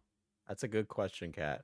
I still need to think about that. To a fan is creepy. And people saying that are missing a little bit of nuance. First of all, back when I started YouTube in 2019, obviously I had a very small community, even moving into mid-2020 before the Dream SMP. It's very common that when you have a smaller community, you're trying to grow your community. And part of how you do that is by interacting with people and responding and being active. I've always been pretty active in my community, and when I was really small, I used to respond to just about literally everyone that DM'd me, even if it was just one-word answers. Obviously later on, and as I grew, I replied less and less, and things evolved over time with my fan base growth. Like, as an example, when I started my public Snapchat in 2019, I ran the account, but in early 2020, because I was growing, I completely passed the reins off to someone else, and pretty much never logged into it ever again. Hi, I would like to remain anonymous, so I'm just going to be calling myself Rebecca.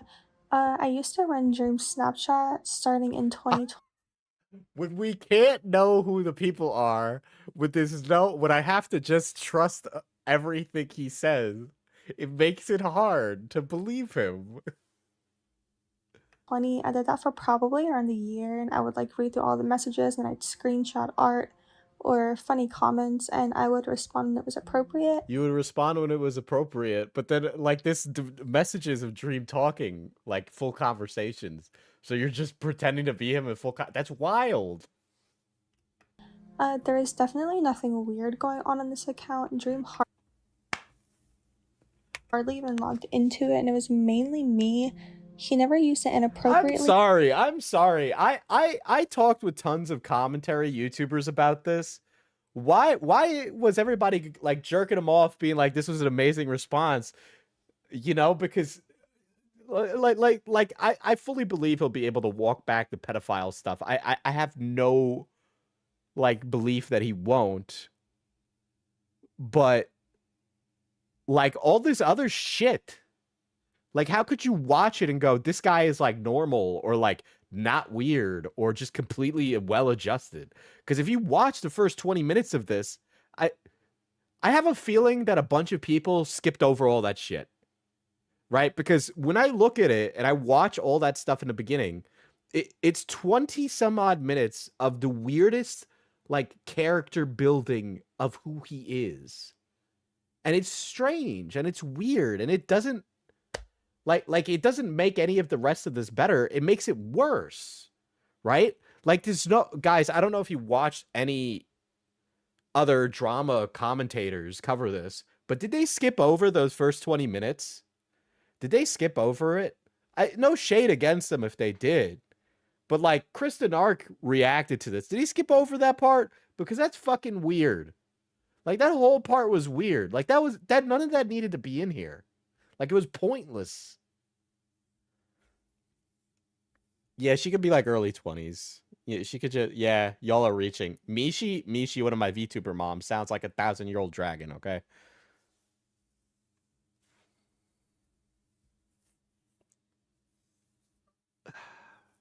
This video is for the Pookies. Stream without his normal pills. It's just like Chris skipped the speedrun stuff. Okay, Kristen Ark was surprisingly nice to stream. No, he didn't skip it. A Cheeto did. The cheating part was weird, dude. It was weird.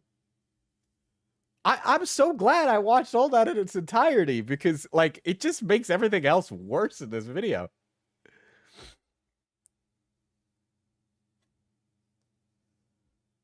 Yeah, most people wanted to get to the relevant shit. Yeah, but I look at it as, like, part of this, and this is something that commentary channels I've noticed are really bad at. Yeah, Mishi has a baby voice. Dream is 3 manipulations in a trench coat. Oof. Okay, so sorry, this is all fucked up. Hold on. Pro streamer. Okay, so like the thing that is like left out of this or I'm trying to like conform my thoughts here, right? Dream is 3 manipulations in a trench coat. Like, okay, one thing, commentary channels are really good at putting facts together for something, right? But what they're bad at doing is understanding people because they're all antisocial weirdos who don't go outside and have really bad people skills. They do. No offense to a lot of them. It's true. It just is. When people act certain ways and do certain things in certain ways, you can kind of get a vibe for their personal character or who they are as an individual. And like you watch all of those parts about Dream, and I don't know how you can look charitably at his content of character because it presents him in a way that makes him look like he's very opportunistic, right? He's somebody who will do whatever he needs to survive. And, you know, hey, that's great. I'm sure that has helped him become successful. You don't get to be that successful without being a little crazy. But it's just like those, like, it's almost like they don't notice those weird red flags. Like, commentary channels just don't notice the weird red flags of, like, oh, these social skills and how they use them in manipulative ways, right? Because that old beginning part was manipulative and super cherry picky. Like, could be because he doesn't have a decent body pillow. Thank you for the 149 cat. Oh wait, that's a dog sticker. Thank you, cat. like. I don't know. I feel like you can just tell a lot about a creator based on how they react and stuff. You know?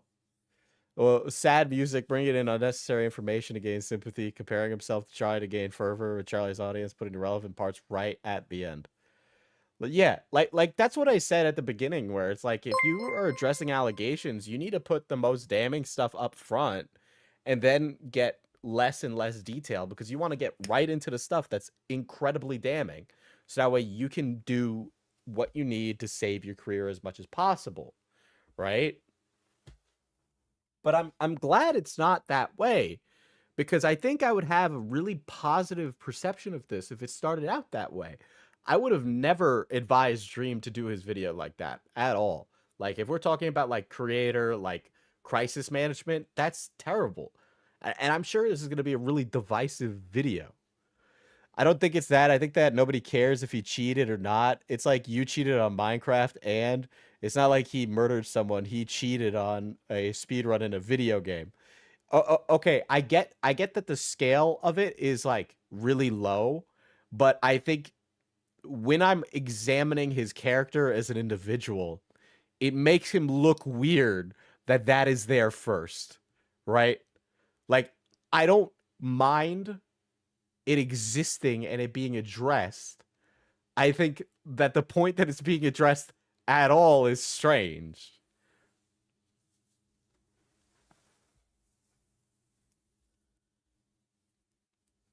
Like, it's just strange. It's weird. Yeah, it's like a principle thing. It's a principle thing. His character as an individual does not seem good to me. And he might not be a pedophile, and I already know he's not. But he seems like a shitty person. He seems like a real big fucking asshole and a real fucking weird guy and really creepy still. And that hasn't been walked back at all.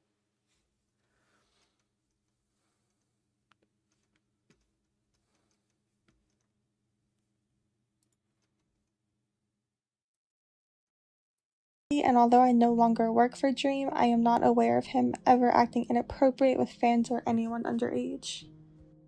Most, if not all, of the Snapchats I've posted since then have been through the manager account feature, meaning I use my normal Snapchat and post to my other account like a story, without even ever logging in or seeing any messages. I think that when people talk about messaging or becoming friends with a fan, most people are thinking of a stan or a super obsessive fan, because what makes you a fan? Having watched 1 video, 2 videos, 10, being subscribed? There's levels to it. My point being that when you're talking about messaging someone and it being weird, there has to be a weird dynamic. Obviously, a streamer that's subscribed to me and has watched my videos in the past and DMs me should not be looked at the same as a random person that does the exact same thing. I've had fans of mine turn into friends of mine, but I don't go seeking out friendships with people who have obsessions with me. There's a difference between a fan of mine who reacts to my videos because they're entertaining and makes some content about me because that's what gets views that I end up becoming friends with, than a random stan that posts thirst edits of me. Obviously a massive difference. There's a difference between a random stan and your Twitch So they do exist.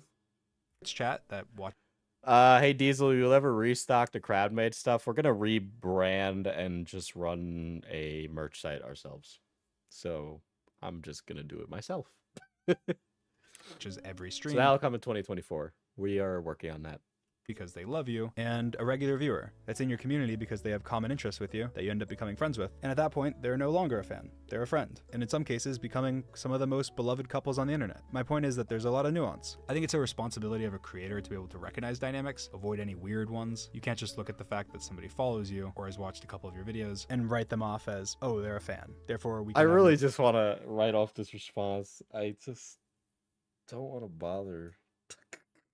Conversation. I was also fans of a lot of my friends before I became friends with them. A lot of people that I ended up hiring as editors or artists or really anything are fans. And then of course you can become friends. Again, the whole point is that there's a lot of specifics to it. You can't just write somebody off completely. But again, that's fans, that's not stans. Otherwise, moving back to the next very important thing. Now, the second allegation is what I'm going to talk about in extreme detail. Second allegation came out soon after the first and said that the first allegation was why they were sharing their story. It was from a girl that claimed that when she was 17, we inappropriately messaged. This did not happen. Let's get into the details. On September 23rd, 2020, Amanda I didn't message Amanda at all. Messaged me from her personal Instagram account, sending a message that was clearly a fan message. She thanked me for saving her life, and I replied to this message. In September of 2020, I was a lot smaller than I am now, so I got a lot less DMs, and I was much more active in like the fan communities and replying to people. And all I replied was, oh, oh, thank you for the kind words. And then I also replied, glad to make you smile, after she followed up with the message. I put a transcript of every Instagram message that I've ever sent her, linked in the description. It might not be every message that she sent me, because there's proof that she deleted Instagram messages to me. An old TikTok of hers has messages from me that wasn't in her post with the accusations when she showed our messages, but my transcript tried to include those and piece it together. But again, it might not be all of them because I don't know what she deleted. I only know what she deleted from the thing she accidentally showed in her old TikTok of the deleted messages. Amanda, on the other hand, how are you doing, Dream? September 25th. The next day I replied, I'm good. Thank you. How are you? Amanda, the same day, replied, I'm doing okay. Could be better. Could be worse. Thank you for asking. Amanda replied, how's your kitty doing? I love cats. I replied and said she's doing amazing. September 28th. So 3 days later. Why is he talking to her? Amanda said, Dream, I need some advice. I'm trying to become a small streamer on Twitch, but not a single person joins my streams. How do I get an audience? October 2nd, so a few days later, I replied and said, try and play with your friends maybe? Post clips to Reddit and stuff. And then she replied and said, okay, thank you, with a heart. The next day she messaged me again and said, Dream, would you ever consider playing Among Us with me? Why? Stop talking to her. Why do you keep responding? 2020. October 5th, 2020, I replied, maybe, heart. Amanda said, LOL, I'll take the maybe. That would be sick. I didn't reply. This is a month and a little bit later. Amanda said, hi, Dream. And then she sent another message that was deleted after she made the allegations. We don't know what it was. We only know the last couple characters. And again, we only know it exists because she messed up and included it in an old TikTok of hers. And then I replied later and said, hi. Amanda said, how are you? November 16th. So that's another few days later. I replied and said, good, good. How about you? She replied and said, I'm pretty good. Thank you. November 30th. So, another 2 weeks later, Amanda said, hi, Dream. I want to actually become a streamer like you and your friends. I'm just so uneducated on what supplies I need. Can you recommend me all the products I need to successfully stream? Like computer, cam, mic, headset, etc.? You have no idea how I would appreciate it. December 5th, 2020. So like a week later, I replied and said, almost everything I have was recommended by Bad Boy Halo. Haha. Amanda replied and she sent another message that she deleted after she made the allegations. That again, we won't know what it was. December 26th. So almost a month later, Amanda sent a video. We don't know what the video was. I don't think it was opened. I don't know though. I didn't reply. January 5th, Amanda said again, hi, Dream. It's like inviting a vampire into your house. Yeah, why does he keep answering her, bro? There's no fucking reason for this. Oh my god. Year and Merry Christmas. Congratulations on everything you've accomplished this year. I hope I am fortunate enough one day to be as successful as you. If you could tell me what kind of computer you have, that'd be great. January 16th, so 11 days Diesel, later. if you don't get oiled up right now, I will make a burner. Thank you. Amanda replied, deleted message, and then part of it was, how are you? But obviously I didn't reply. April 13th, so a long time later, Amanda messaged me again and said, hi. I replied, hi. Amanda said, how are you? I said, decent. How are you? She said, I'm all right. Thank you. Then she said, I heard some snippets of the song you're working on, and I really like it. You have a really nice singing. She's very clearly trying to riz him up. She's very clearly trying to riz him up. Right? Like that is very obvious what's happening in these messages. She keeps trying to open up a dialogue so that way she can try and slide into Dream's DMs. Okay? Like, hello, Dream. What were you stupid? I replied on. You know who went surprisingly not hard on this video? Chud Logic. I mean, he definitely called him out for being weird and cringe, but for the most part, didn't judge anything too heavily. What that... This fucking guy is fucking stupid. Fucking moron. On April 14th. Thank you. So that was the next day. She said, you're welcome. And then December 26th, that was like a long time. Bro, she keeps shooting her shot. If you just stop talking, don't respond. Time later, she messaged me and said, Merry late Christmas, heart. I didn't reply. January 10th, she messaged me and said, hi, my Snapchat was banned and I have no friends. How are you? I replied, hold on, bruh.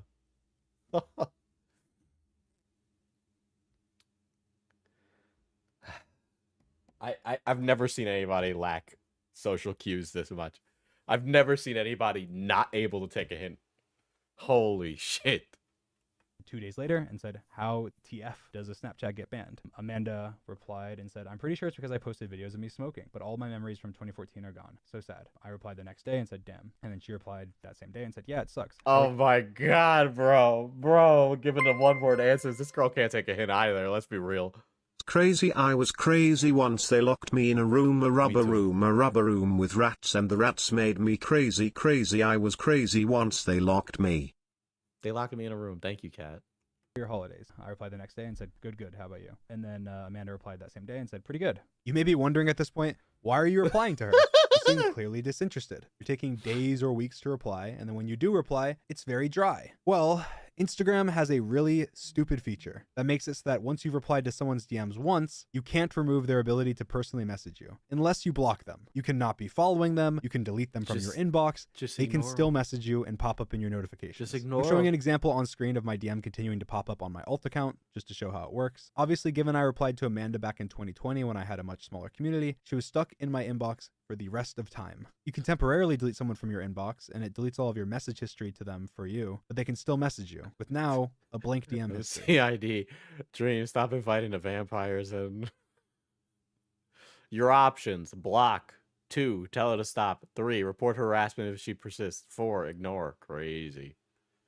So at one point, wanting her to stop DMing me, I swiped her out of my inbox multiple times. It's actually completely provable that I did do this. I'm showing a video of my Instagram DMs to Amanda now, where they start in December of 2021, much later than her original DMs. Because you can't delete other people's individual messages and you can only delete entire conversations, this proves 100% that I was trying to delete her ability to message me in 2021. It also shows a problem. The only messages that I can see from Amanda were from December 2021 onward. I had no context or recollection of her original messages to me that made it clear that she was a really big fan. I don't remember everyone that messages me, who they are, where I know them from, so on. She messaged me from her personal Instagram, had no connections to any fan accounts, didn't send me any more fan messages, and she had DM'd me many times talking about content creation and streaming, some of which she deleted. She seemed very normal, friendly, and implied strongly that she was overage. What I thought about her age She implied strongly. She was overage. It happened, but it does matter to show my mindset because I don't go around befriending underage girls or people that are obsessed with me or my content. To the best of my knowledge, she was neither. Continuing. She was so fucking like ready to hop into your bones. What are you talking about?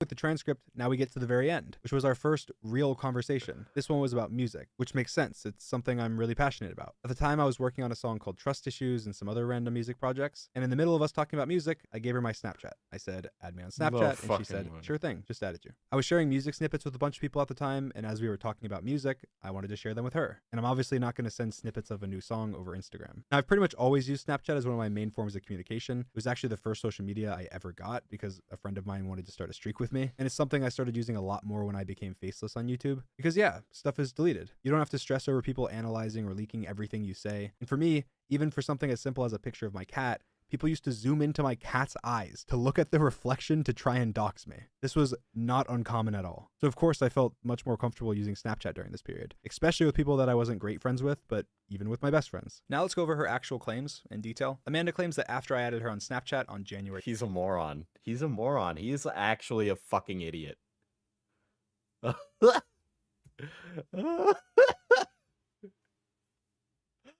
Oh, shit. Listen, fellas, if you're in your early 20s, it's time for you to learn something, okay? If you are not interested in a woman, and she keeps trying to slide in your DMs, right? Just be like,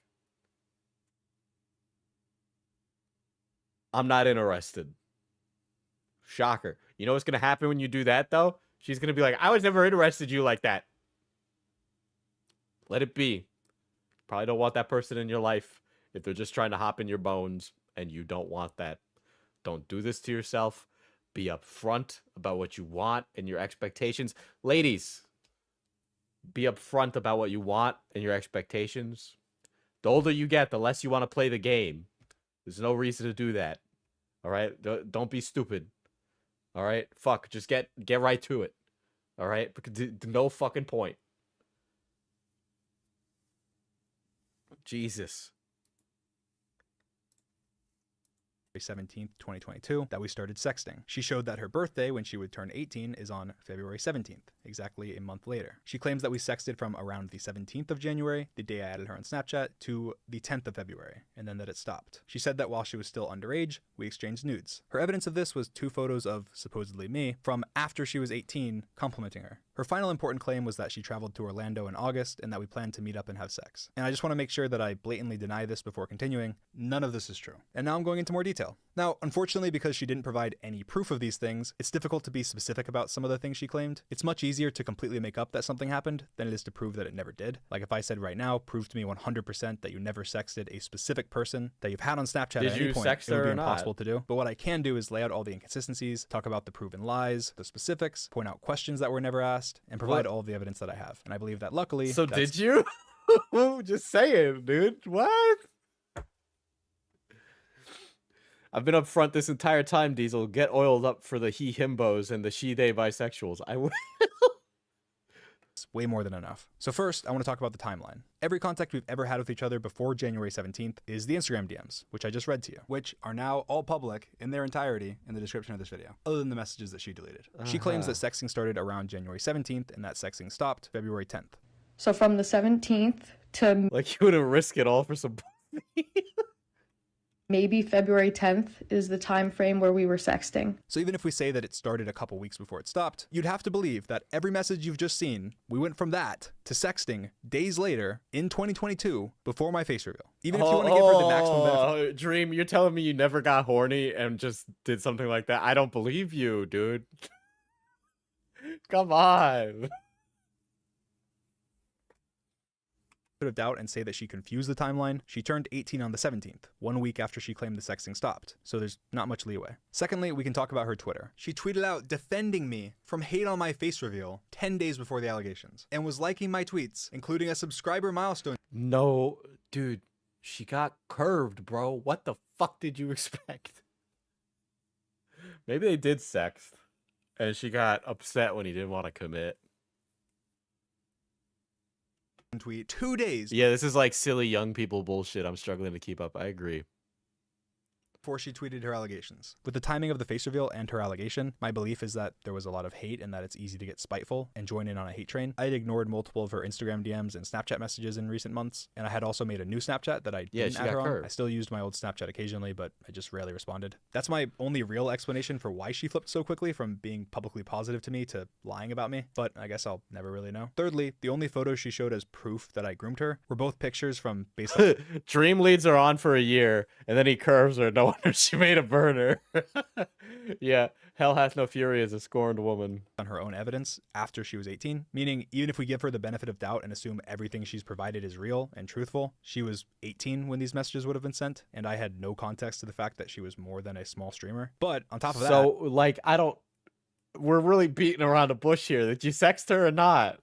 I unblocked her Snapchat, went through our Snapchat chats, and couldn't find either of the messages that she was talking about. I also downloaded all of our Snapchat logs using the Snapchat data tool, which she can do as well, and neither of the compliments that she showed were in the logs. Now, honestly, this is pretty useless information because there's almost no messages in the logs at all, but it's still extremely weird that she was asked for these logs many times. It takes 5 minutes to download, and she never did it. Probably because it doesn't support what she was saying. On top of those things, from everything she had told me, she was 19, and we had no inappropriate contact. The context of these messages would be a 22-year-old creator calling a 19-year-old streamer gorgeous on a birthday post while giving her a gift card as a birthday present. Finally, she said that we planned to meet up and have sex in August when she was in Orlando. It was suggested that we meet up and have sex. I was either going to have him come to the resort I was at, or he was going to pick me up and bring him to his house.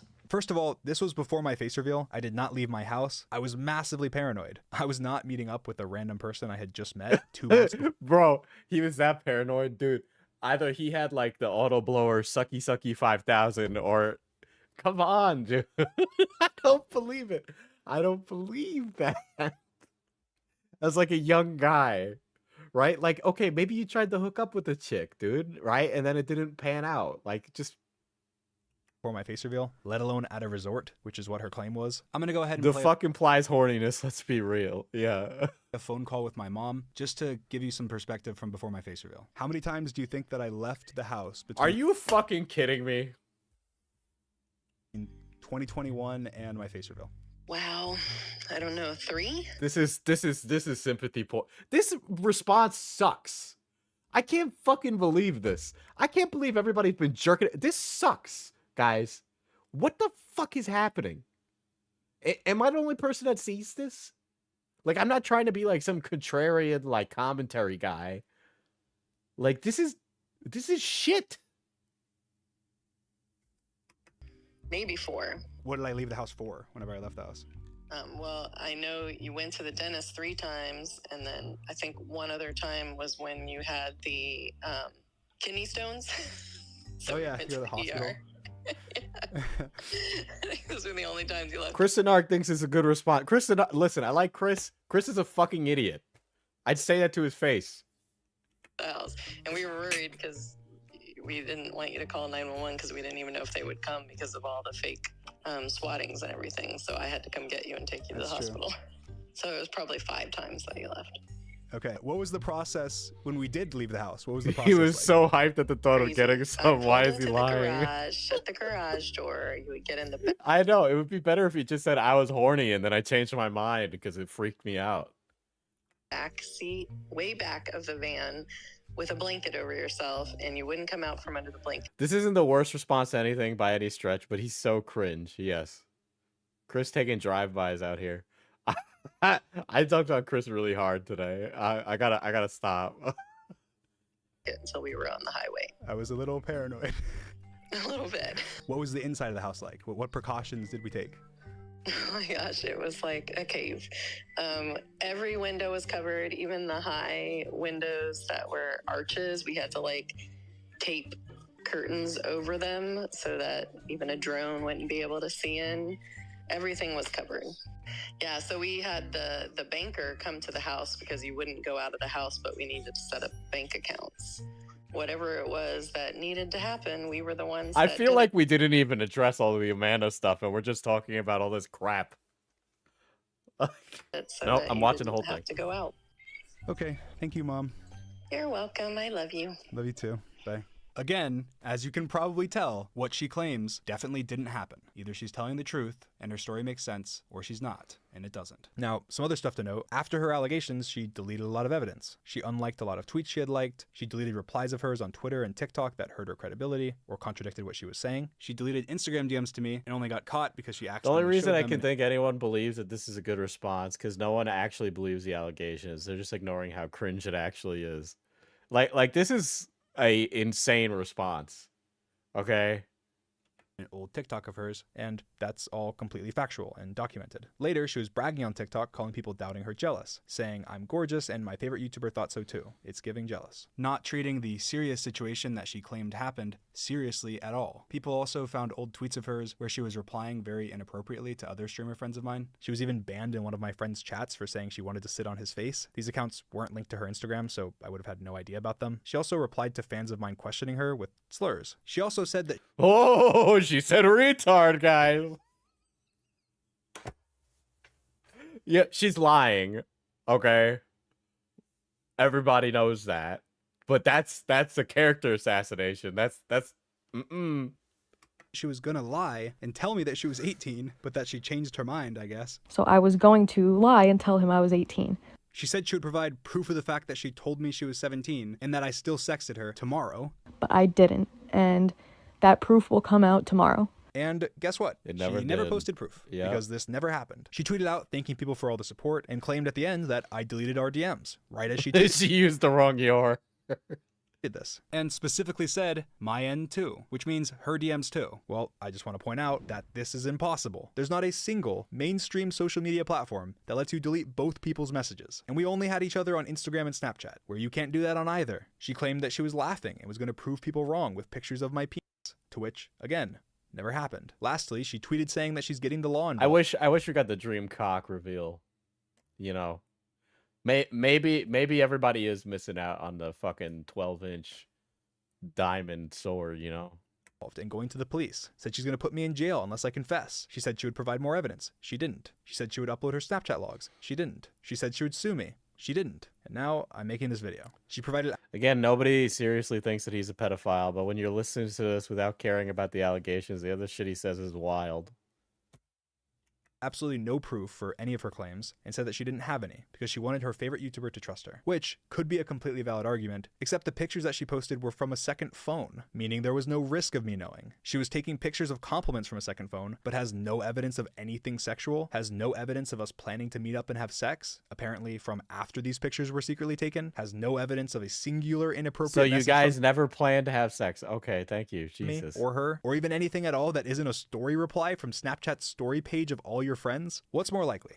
She happens to have no evidence of anything she's claiming, even from things she claimed happened after she was taking pictures secretly using a second phone, or she doesn't have any evidence because it didn't happen. She factually deleted and hid messages. She factually lied about me deleting messages that I didn't. She called people doubting her jealous of her, was banned from streamers' chats before this for posting sexual things, and she lied about having specific pieces of evidence that she never provided because they don't exist. If she's willing to factually lie, cover up, and hide things, how can you trust anything else she says as being representative of the truth? If I had a child audience, I am not admitting to needing pussy. If I could use evidence to prove it altogether, yeah. Lastly, once again, she said she was going to take legal action. Oh She then my tweeted a gosh. picture of the inside of a police station and also said she'll come back with more evidence, to be patient, that it's a process, and that it could be days. And that's her last tweet. It's been almost a year and a half now. Obviously, nothing happened. I waited and waited. Then I got impatient, so I asked my legal team to look more into it. They got all of her information, and after filing many requests, they couldn't find anything. So, annoyed and still impatient, I asked them to get more specific. And after a lot of digging, my legal team was able to track down exactly where this picture is from based on the colors of the walls, the cameras, and a plaque outside the door. All right, that's a little fucking insane, but okay. Then had someone go to the police station and requested specific records from this specific police station. And All right, yeah, checked that was probably every record needed. they could. Criminal. Bro, imagine finding the police station on the basis of the colored tiles on the wall. Holy shit. And civil. Don't fuck with Dream, guys. He'll fucking drone strike your house. I didn't find anything under either one of those names. And there was no information at all. I was not even in their system. So you're not listed in my system at all. So if you want to believe everything she said, you have to believe either one of these two things. Either one, she lied, this photo is fake, she never filed anything, and if she's lying about that, why would she not be lying about literally everything else? Or two, the picture is real, and whatever story she told didn't even meet the minimum required standard of proof to file a single piece of paperwork that my legal team could find in over a year and a half. Did they get the GeoGuessr guy? So sent a photocopy of my driver's license identification to this specific police station, a copy of Amanda's information, and let them know I was happy to answer any questions. To which, again, nothing ever happened. Not a single question, there was not a single case, accusation, or anything substantial enough to even have me in any system. And inevitably, when after this video, she makes another thread or another post reiterating the same lies that she has already said, or promising even more things that she never follows through on, go to the police or sue me. The standard of proof for you suing me is only proving that it's more likely than not that you're telling the truth. 51%. Come take my money. But she won't. Because if she does, they're not going to treat it like it's Twitter. She's going to have to address all the lies. She's going to have to address all the inconsistencies. She's going to have to address her weird comments, her false promises, her character, and most importantly, be held accountable in her real life for what she's saying. This isn't online drama. This is real life stuff. There are real victims that have been manipulated, abused, and taken advantage of. Amanda, you are hurting actual victims. You are diminishing the very real trauma that victims of grooming and abuse have gone through. You are making it harder for real victims of abuse to come forward. You are not a victim. You are not doing a good thing. No matter how terrible you think I am, or that the ends justify the means, you are hurting victims. Just in case this video isn't enough for you to realize that, check your mailbox. And that's all I have to say about these allegations. Now. Oh my god, did he send her a cease and desist? He sent her a cease and desist. Before continuing with other stuff, It I want had to talk to a little be bit it. about what happened after these Holy allegations. shit. After these allegations and after my face reveal, I'll be honest, I lost a lot of motivation. I distanced myself from Minecraft, and I even thought about quitting and retiring. Of course, it was pretty scary, and I just wanted to be able to upload Minecraft videos and have fun with my friends without worrying about people trying to ruin my life or attack my family or make up lies about me. And after all the swatting and doxing and fake allegations, it really just felt Send her a not pipe bomb in the mail. it anymore. But also, I had basically been stuck inside for the majority of the last 4 years, so I just thought I'd step back for a little bit. I traveled with my friends. I met a lot of creators for the first time. I worked on music, had my tour, and really just stepped back from my online life. And I feel like during this time, I really disappointed a lot of my friends and their fans as a result. I didn't spend as much time on the finale of the Dream SMP as I should have. I wasn't good at communicating about anything, really, including important stuff for some people. I went very inactive on everything, and I pretty much isolated myself from most creators that weren't in my immediate circle. There was a looming cloud over me, and I felt bad talking to people because I didn't want to bring any negativity towards anyone. Later on, I got pretty insecure about my creator friendships that weren't people that I was super close with before YouTube. And even though everyone that I was friends with was very supportive and had my back and would reassure me privately, I still couldn't help but worry that because there were people online spreading hateful things about me, that it would impact their view of me personally. At one point, I ended up making a massive mess by tweeting publicly about a problem that I had with Quackity because he wasn't replying to me for a while. We had both made translation mods, and people were claiming that we were copying each other. It was just a mess. I was 100% wrong with taking anything public. Anything that can be handled in private should be handled in private. I'm browning out right now, and I'm totally sober. Even by my own standards, it was completely driven by fear and insecurity over my friendships, and it was not something that Quackity deserved at all. If Quackity You're a didn't want very to reply to me insecure about person. That is definitely true. or wanted to ignore it, that was entirely within his right to do, especially given the awkward circumstances of everything. I'm extremely proud of everything Quackity has done with his project, the QSMP, and genuinely he did it way better than I ever could have. It's incredible, and everyone really should go check it out. I should have focused completely on the good that came from it all. The dream face frowned. And not let myself get stuck on trying to work something out. Dream He sad. seemed perfectly fine working on his own thing with his own community. Again, there's a lot of things that can explain my mindset, but at the end of the day, I'm sorry to Quackity and his community for creating unnecessary drama, and I hope that people can try and understand my mindset, where I was coming from, and that even if it doesn't seem like it, it's all from a place of love and care for my friends and the community. It was just an emotional time, and I made a mistake. After that, obviously even more time passed, and again, there was nothing new with the allegation. There was no updates. I talked to a lot of people for updated advice, lawyers, PR people, people with experience, and everyone told me that it's in my best interest to stay quiet. As time went on, I disagreed more and more and decided that I was going to respond against their advice. So during a live stream, I mentioned that I was going to respond soon and talked about the allegation a little bit. And of course, after this, clips of what I said were taken out of context. People were spreading far and wide that I admitted to grooming and a lot of other really impactful lies. And of course, oh my god, why is this interspersed between all the shit? I can't fucking believe this fucking gumball shit. Oh my god. Just because of this, a lot of people on Twitter took it as an opportunity to joke about me being a pedophile, and one of those people was named Nicholas Cantu. If you don't know who that is, he's the voice actor for Gumball, Diego from Dora, and one of the turtles in Teenage Mutant Ninja Turtles. I had a terrible experience in real life with this person, so I replied to him talking about it and defending myself, and this situation blew up. I don't think I've ever gotten more hate in my life. September 23rd, I went to a friend of mine's birthday party in Austin, Texas. When I showed up, Nicholas Cantu was there. He was already drunk and was drinking. He was being very aggressive to me throughout the night. I didn't know him. This was my first time ever meeting him, and we were not friends. Eventually, while on FaceTime to show his friends, he hit me out of nowhere. Again, this was my first time ever meeting him. I was there for another hour or so, and then when leaving the party, everyone decided to Uber together because it was late. And I'd still hit him if I was Gumball. He hasn't undone that. He hasn't made it any better.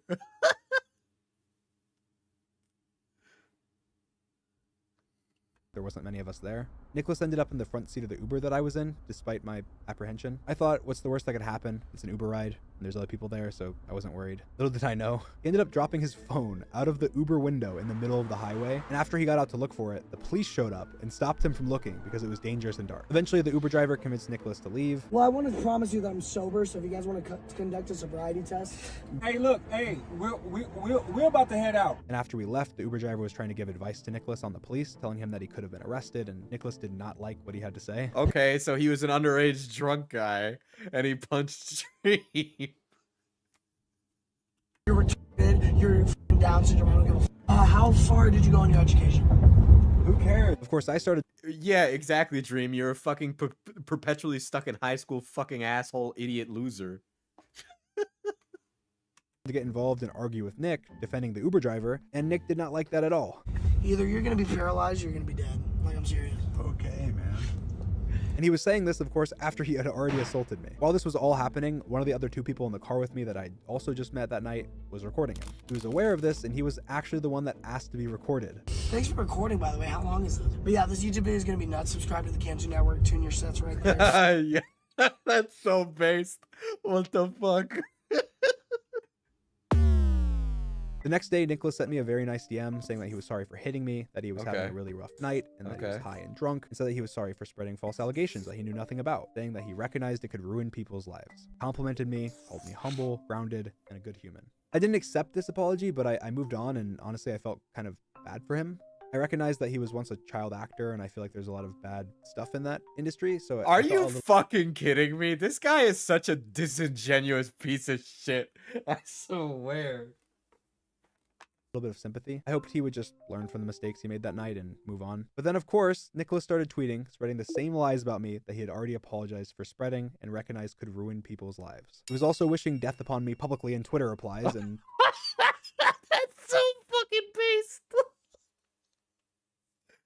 that's when I realized it wasn't just one bad night and people needed to know about this. After I shared my experiences with him, he denied everything. He DM'd me saying I was lying, saying that if there wasn't video proof, it's all lies. He tweeted denying it all, which he deleted. And then he tweeted lying more about the situation, but also admitting to some stuff while underplaying it. He blatantly lied about the fact that he tipped the Uber driver when he didn't. He blatantly lied about me sending unsolicited dick pics to people. He also deleted that tweet almost immediately after. He blatantly lied about the reason he hit me and claimed I called the girl a whore and got slapped for it, which again was later recanted, but not after millions of people had already seen those lies. Nicholas tried DMing one of the people that was in the Uber that night with us to try and get them on his side as a witness. That caused the person who I didn't know at all to message me and tell me that they had videos of him being horrible from that night and that they don't like that he's pretending to be innocent. I asked them if they'd be willing to send me the video so I could back up my story since he was denying it and lying, and they told me that he was threatening them to make sure they didn't give me the videos. After I ended up finally getting the videos, I posted them. I needed to defend myself against the lies that he was telling and wanted to share the proof. I also posted screenshots of texts between See, the like, Uber driver I get it. Like, okay, he's lying about you, but then, like, there's also weird shit where Dream's, like, accusing him of being anti-Semitic or saying, like, the N-word, which, like, I mean, how much you want to carry with weight of that stuff is up to you, right? But, like, he's clearly trying to fuck over his fucking career with that stuff. And I, like, where's the anti-Semitism? Where is him saying the N-word? You know? that he had blatantly lied and didn't even tip the Uber driver. After I posted this, Nicholas went silent, deleted his tweets, and hasn't said anything publicly since. People still think that I lied and faked the Uber driver's text, or many other lies that were falsely spread by Nicholas or other people online. So I got in contact with the Uber driver from that night, I interviewed him, and I'll let him speak for himself to help clear some things up. Hey, what's the worst that can happen? It's an Uber drive. And let me tell you, what's the worst that can happen? What's the worst can happen? It happened. Either you're gonna be paralyzed or you're gonna be dead. Like, I'm serious. Okay, man. What's going on, man? This is our Uber driver, who happens to be one of the highest rated Uber drivers. I feel like he's leaving out context. All of Cantu's replies were to a fake Dream account. Yeah, so Nick said that he was just responding to that account just to get in like fake beef. I don't think that Nick is like the most mentally sound guy, obviously, but he was like deliberately beefing with a fake account, and he even admitted that in replies. And yeah, Dream held this footage till it was convenient for him to reveal it. Situation happened months ago. Then Nick tweets about you negatively. Then you decide people should know about it. Yeah, 100%. In all of Texas. He agreed to come share his recollection of what happened, so I'm just gonna let him talk. When I picked you guys up, you know, he had a lot of energy. He was wild, like putting his head outside filming. The phone dropped out of the car. When the cop showed up, the cop came up to the car at first and was talking to him. And the way that he was speaking to the cop, he was speaking like down on the cop. And I'm like, man, like, you need to be quiet because you're going to go to jail if you keep talking to the cops like that. As soon as I said that, not even 20 seconds, the cop came and he was like, you get out the car, you're going to jail. I'm trying to save you from going to jail because I don't want nobody to go to jail, period. He kept saying something about like IQ, like he felt like he was better. And I was like, nobody cares about your IQ. There's a lot of people with high IQs in jail right now. So what are you going to tell him? You're going to talk to him and say that you're a child star while you're in jail? So I was like, I'm trying to help you out. I don't want you to go to jail. Even after you're acting crazy and wild, which most Uber drivers would have left you. You never said anything negative towards him while he was saying all this stuff. Majority of the stuff didn't make it on the tape. I think he was going through a lot of other things besides just being drunk. Yeah, that was in the DM. He had fallen out with his mom. And the thing is, it doesn't really matter what he was on, what he was going through, the way he was acting, it was unacceptable. 50 or 60%, I may be wrong about the number, but something like that of all violence has alcohol in it. So if that was the case, all these people would be getting away with it. Like y'all kept saying, I'm sorry. Like we just met him. You're gonna be forgotten like the dust in the sand when you're in the He's saying you're gonna be gone like the dust in the sand. That cuts deep. Nobody will remember you, Dream. You are worth nothing. Your value to the society that we live in is minuscule compared to me, Nicholas Cantu, the voice of Gumball. Who are you but an ant trudging along in the park of life? And there's 100 million, 1,000 billion sand particles. You're gonna be one of those, and I'm gonna be a statue erected in gold. Yeah, he went all into the Egyptian king and the like. He's real creative. Yeah, did he ever tip you anything? No, that was another lie. Well, I don't know why he said that. And you know what? At the end of the day, it doesn't even matter about the tip or anything like that. Don't say it if you're not going to do it, and don't say it at all. I wasn't begging you guys for a tip or anything like that. Man, it was an eventful night. I don't know why a lot of people think that you were the one that was doing all these things and making all this stuff up, and you wanted to do all this. I was like, he was the one that was trying to stop everything the most. I posted like literally just like 2 screen caps of text from you, and everybody was saying they were fake. It was one of the messages where you said like, there needs to be more people like you in the world or something. And they're like, when would somebody ever say that? Because they didn't experience you in that manner, right? Yeah. Those are my real words. And I did feel that way. So I'm letting you guys know right now, all those text messages, that was me saying it. Dream did make the situation better. Everybody coming at Dream, that's not how it went down. It was nothing like— Kid was drunk and underage, full stop. Dream acts empathetic when he was talking about Nick being a child actor, but then doesn't become empathetic towards the fact that he was drunk. Dream's an empath, guys. God, he really is Shane Dawson. It's gonna be really weird when Dream fucks his cat, allegedly. And now you're telling me how you got hit, and it showed me who you are. The first impression of somebody is a lasting impression. And you were nothing but respectful since you got in the vehicle. And you tried to de-escalate everything that was going on. And all the people in the back, Nicholas, if you are listening, really do some deep diving in yourself and figure out what the real issue was. Do a lot of soul searching. Because you are intelligent. Trevor did this for clout. I mean, I don't know about that. But yeah, I think Dream gave him $1,000 or something. I think Dream gave him $1,000. Hey man, if somebody gives me $1,000, I'm gonna do nothing but sing their praises. I mean, Slaw gave so much money tonight, right? Like, I'd be glazing up Dream too if he gave me $1,000. Because I could tell. I'd make him a Krispy Kreme donut head ass, bro. Some of your comebacks and what were you saying, but the way you were acting was more of a cry for help. Whatever you're going through, you got to fight and you got to get some help. Don't fight other people. Fight what you're going through. At the end of the day, I know we all make bad decisions. If a famous YouTuber paid me, I'd speak highly of him. Shit. And we have to learn the lesson from it. And this was just a bad decision that you made, and just learn from it. And all the different YouTubers and all the different people that were commenting about the situation, I do understand the entertainment part of it, right? And it's just seen a lot of memes and everything, but I was reading a lot of comments. He was saying this, or he was saying that, or it doesn't make sense. All that stuff doesn't mean anything if you were not there. It's just speculation. And if somebody older is trying to help you guys out, my advice is for you guys to listen. That's it. That's all you have to do. But you don't have to be negative towards them. And we have to stick together because there's so many things that keep us apart. What is right? this? What Just is like this? if you Cut look off at the it, Uber it's driver. Bro is giving his Dream Oscar and speech. the voice for Gumball. How about you and Nicholas have a sit down with me? We talk all the issues and all the problems out, and we can show people how bringing things together from a negative to a positive. And see how that spreads. It's in the universe. Amazing, man. Well, thank you so much. I really appreciate you coming on. I posted a longer version of this interview on my second channel if you'd like more context. We talked for a long time. Now, before I show you the most insane, hair loss inducing I have ever seen on Twitter that took place after I posted this video. Bro, of him, Vine I need to boom. reiterate a couple facts. 1, I just met Nicholas. He was The already drunk moaning when I met him. allegations. 2, the party was not my party. I did not provide alcohol to anyone. 3, I did not know how old Nicholas was. And here's a video of what Nicholas said after I found out his age and critiqued him for drinking in front of the cops. Why are you a narc pedophile? 4, I was not— Why are you a narc pedophile? Oh shit. Not the one recording, and I only posted the video because he was lying and saying unless there's video proof, it didn't happen. So yeah, now that that's clarified, enjoy.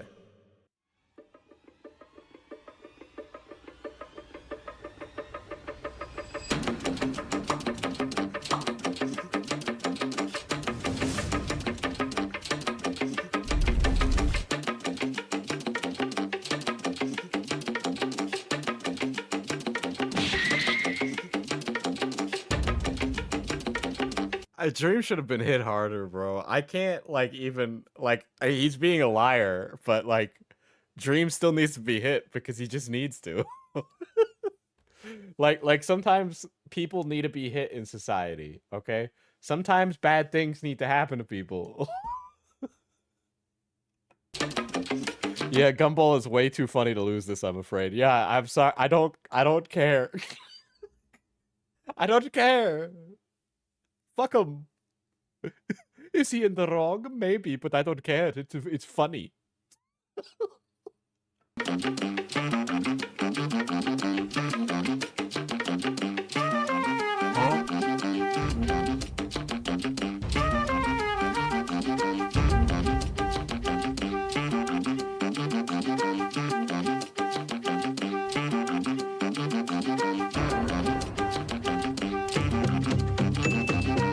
The LGBTQ still forgive Nicholas Cantu.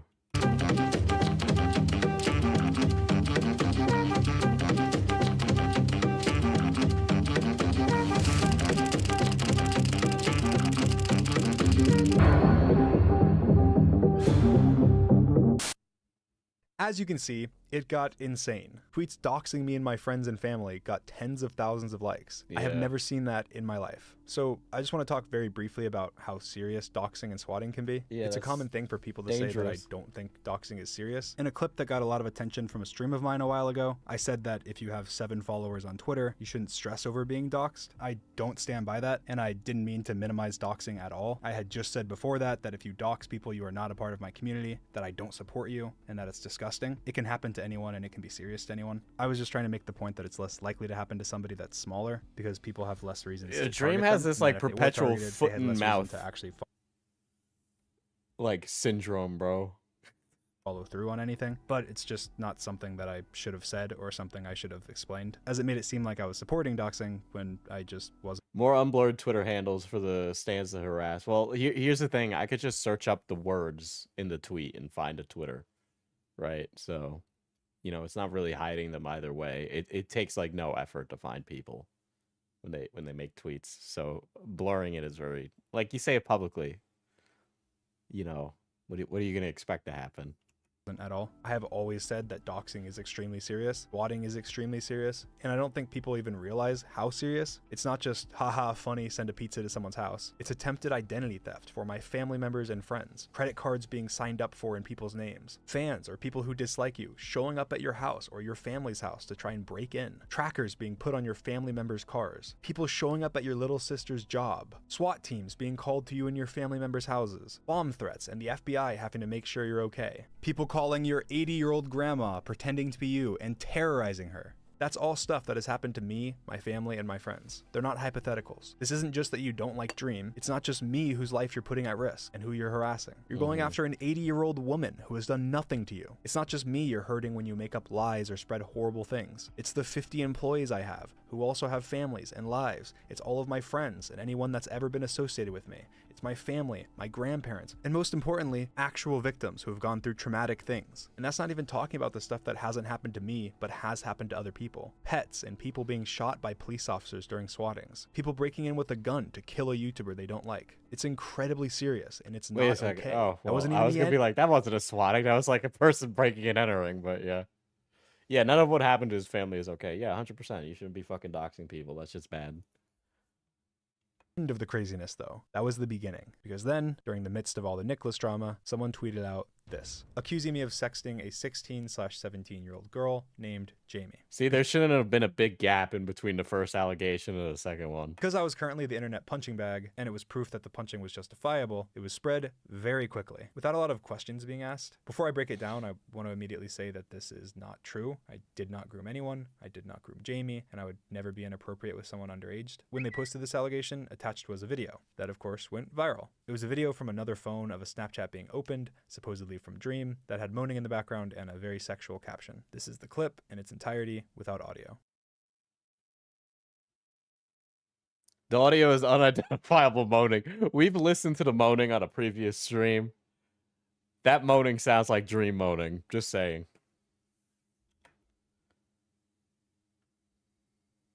They also attached screenshots of Discord DMs between anonymous people who were claimed to be two friends of Dream's and said it was them discussing me having sexted a minor. In these screenshots, they say that I was confronted about it and that I admitted it. I've shown you every piece of evidence they posted without changes, and I've mentioned everything that they've claimed. Now, just to reiterate, this is not true. Every piece of evidence is either out of context, edited, blatantly lied about. Yeah, he didn't play the moaning part because he would have lost ads. Presented in a very disingenuous way. Again, I did not groom anyone. I also was So never did you moan? Is that you moaning? confronted about grooming by any of my friends. Now, of course, when something like this is claimed, it's extremely serious, so I'm gonna break it down in detail. Okay, so who is this accusation from? It's from an anonymous burner account made the day of the accusation, which is interesting. So we don't know who they are, but we do know who the victim is. Jamie, right? And how old did they say she was? They said 16/17. Okay. So what else do we know about Jamie? They said she left the internet in 2020. So because they apparently can't, let me tell you who Jamie is. I follow Jamie on Twitter, which people quickly pointed to as proof. As you can see, Jamie is also followed by Skeppy, Verb, and Spifey, other YouTubers from the community. I met Jamie when I wasn't even a YouTuber. I had just posted my first ever YouTube video less than a month before. I had less than 100 followers on Twitter the month that I met her. I made a lot of friends around this time because I wasn't a big creator and I was part of a lot of online communities as a fan. She played on Bad Boy Halo's Minecraft server and was a fan of He's Skeppy. very beat around the bushy with whether or not he actually sexted at all. Right? Like, just be like, I either did or I didn't.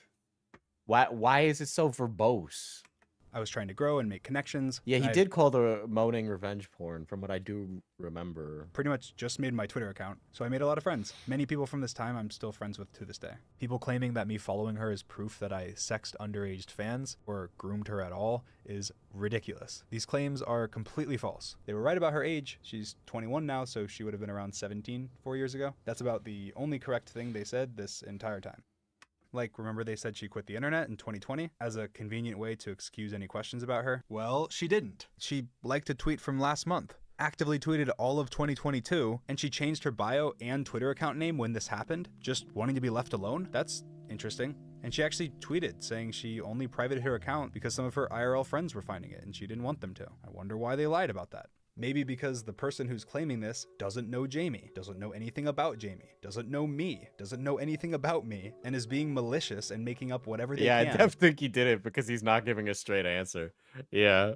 To end my career. Let's talk about some other stuff. They also said they posted the videos with permission, which of course makes the videos seem much more real. Well, it's apparently me, and I didn't give them permission, and it's apparently sent to Jamie, and she didn't give them permission. She quit the internet. She couldn't have. They even critiqued Moist Critical for his video, saying how terrible it was, claiming that I admitted that the Snapchats were real, which I never did. In their original tweet, they notably say, when she had her age in her bio, which seems oddly specific. So just to then where remove- did this fucking clip of the moaning come from? Where did the clip of the moaning come from?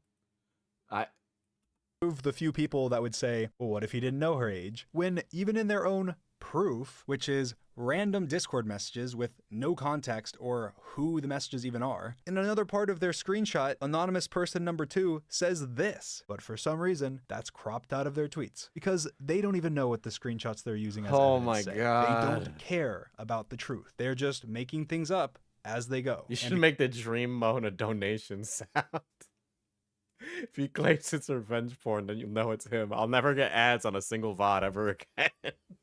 because it's a claim against me, people will just believe it. They can say, Jamie left the internet. No proof, but I guess she did. They say they got permission to post these videos. I guess they did. They post a video of Snapchats. say it's mine. They never show the Snapchat profile or any proof that it's my Snapchat, but I guess you can't change your Snapchat name for free to anything at any time as many times as you want. So it must be Dream. No more evidence needed. They're telling the truth. Even with what little context and evidence they have to crop things and lie to try and hide the fact that they know nothing. But the burner seemed so confident. They couldn't be being malicious. They even put in their bio that if Dream reached out, they would personally give him their information so that he could sue them, because everything they were saying was 100% true. Oh, what? That's not in their bio anymore? That's weird. I wonder why they removed that. They did reveal who they got the original screenshots from. So let's see what that person has to say and why the burner was so confident in their claims. Quote, "I don't know Jamie. I've never known her. I've never had a private or a public interaction with her at all." Unquote. Wow. Seems like they have a whole lot of information. Dream, you're a guy in your 20s. What do guys in their 20s do? They get on Snapchat and they share and exchange sexual conversations with people. I'm sorry, dude. Like, I don't believe it. Okay, I don't think you talked to a minor, but you're telling me you didn't? I'm sorry. I just don't believe it. Okay, bro, you were locked up in your house for years. You didn't get horny once? So I reached out to them to try and find anything that I could find to find out what this was even about, because I've never been confronted by one of my friends for grooming, and I've never groomed anybody. So I found out who was anonymous in these messages, and let's hear what they have to say. These screenshots are extremely out of context and used disingenuously to tell a story about Dream that isn't true at all. I haven't spoken to Dream in a very long time, but to my knowledge, he has not interacted with underage fans inappropriately Who is this? or in any way that could be considered grooming. These DMs were posted by the burner without my permission and without ever contacting me beforehand. They were sent to the burner by a vulnerable person that was upset and being taken advantage of while under the influence of alcohol. Okay, something's being left out here in this conversation. I want to be anonymous and stay completely out of this because all of the terrible stuff I've seen happen to everyone mentioned on both sides is very scary. This conversation was private in my life and no one deserves to have their personal life dug through because of an— Okay, somebody got drunk who had a sexual relationship with Dream. They shared that information with this other person, and then it somehow got around to this burner account and got posted. Okay. Anonymous people making false claims without knowledge or context about anything they're saying. This person was not involved at all and did not consent to anything. Now, if you're a little confused, I am too. This is a burner account making up things. Their story makes no sense. Okay, so let's just summarize this. This allegation is not from a victim. It is from an anonymous Twitter account that was made the same day as the allegation. Right? Because it sounds like maybe somebody had like a sexual relationship with Dream and was like venting about it with a homie who went to go and try and fuck him over. Well, she does sound like she has a script, but you know what? Why wouldn't you word out your stuff very carefully, right? So I'm not gonna dog on her for that, but you know, fuck. I need to be a crisis actor for YouTuber response video. This is creating more questions. Yeah, so like it sounds like maybe he had a relationship with the chick.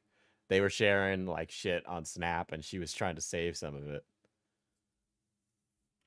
Claims that I groomed a girl named Jamie. They did not ever contact Jamie. They did not know Jamie. They got none of their information from Jamie. They even incorrectly said that she quit the internet years ago when she's still active to this day. They posted videos claiming to be from me to a minor. They never showed proof that it was from me or my Snapchat profile. They never showed proof of who it was to. They cropped context from screenshots, lied publicly and said I admitted the videos were from me. They falsely alluded to the fact that the victim gave them permission and ended up causing massive harassment and terror to Jamie, who they said was a victim of mine. The person in the screenshots claims that I'm not a groomer, that they're extremely out of context, and that the burner doesn't even know what was being discussed, and that now their personal life is being dug into due to an anonymous burner account. On top of that, no one even taps to open the Snapchat. There's no finger, you can't open snaps with a button, but it doesn't even matter because you can see that no buttons were pressed. So how did it open? Nobody touches the screen. You can't open a Snapchat without tapping the button to open it. So that's a good find. Ignoring the fact that there's no proof it's even me, how is this video even real? How did it open? The video doesn't even make sense. People have also pointed out that frames are missing and that the normal Snapchat animation doesn't play at all. But despite all of that, hardly anyone asked any— That's good. That's good. I will give him that. I didn't even catch on to that. Huh. Okay, but then that doesn't explain Let's see if he explains where the moaning comes from. Let's see if he does. Let's see if he pulls it back.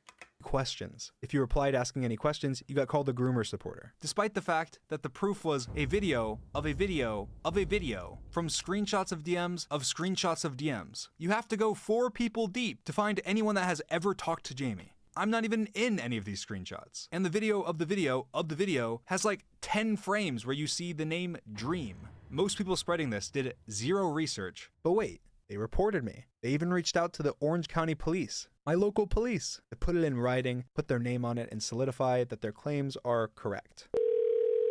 And they have nothing there. Thank you for calling the Orange County Sheriff's Office. To continue in English, press 1. To continue in Spanish. My name is... I have a YouTube channel and I live stream and stuff, and long story short, very recently someone anonymously posted a bunch of like fake stuff online saying that I'm a pedophile, and of course it's from like a burner, like anonymous burner account, can't really, you know, whatever. But anyway, in their post they said that they called and talked to the Orange County Sheriff's Office about it, and of course they said that to try and like make me look guilty. Didn't we already conclude that people didn't fully believe these allegations? Yeah, nobody who's like an actual intelligent person believes the allegations, period. But part of it is that they just find it funny to like call him terrible shit. People like to bully Dream. That's really it. Like a predator somehow, but I guess I wanted to call and try and... It's not really. She could have taped it and cut out that part because it starts at the point where the purple square is tapped. True. See, get more information, I guess. What's your name?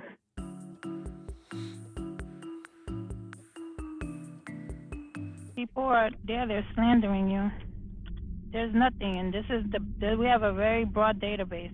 Nothing, no interaction. I did last name, first name, last name, nothing. 0, nada. So no, there's nothing. no like no reports been allegations, made. reports, anything? Nothing. Your name has nothing next to it. There's not even... So All if right. you would like to make a report and you feel like someone is harassing you, all right. But whoever's telling you that stuff, you may need to file a complaint. The only thing I that's believe from the allegations is that Dream sucks at responding to them. harassment, and that's called slander. And you do have civil rights, so you can make a report if you want. Okay. All right. Thank you so much. All right. Merry Christmas. All right. Merry Christmas. Bye.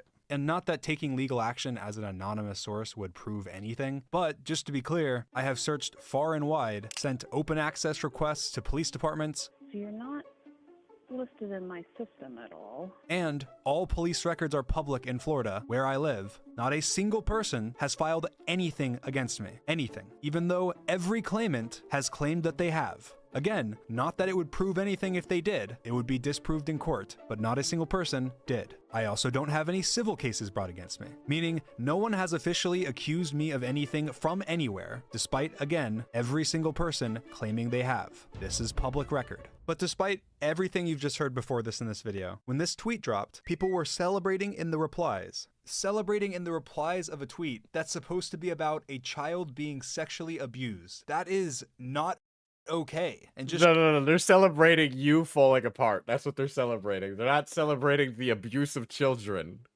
They're celebrating your career ending. shows that you actually don't care about victims, about this. You just care about taking down Dream, which is the same thing the burner account cares about. They don't care about the truth. They don't care about what's real. They care about saying whatever they can to ruin my career. They don't care about victims. They don't. Oh, yeah, and you do. Oh, my God. You altruistic individual with so much going for you. You were fucking... Fuck off, Dream. I don't care, dude. Don't care about Jamie. And if you still don't believe me, let's hear a statement from Jamie herself, who seemed terrified, didn't want anything affecting her real life, wasn't a victim before, but is now, due to all the harassment and people spreading sexual things about her without her knowledge. I almost said something to like I shouldn't say. That would definitely get me a strike on a channel. Oh, Jesus. Knowledge or consent. My name is Jamie. I want to make it very clear that I was never groomed. I definitely am not a victim of Dream. I don't know how or why people are using my name and information without having ever asked me if any of it's true. Everything claiming to be about me was posted without my consent. Leave me alone. I want nothing to do with this. I have been getting harassed by people, either saying I'm looking for attention or digging through my life trying to confirm things I want nothing to do with. Leave me alone.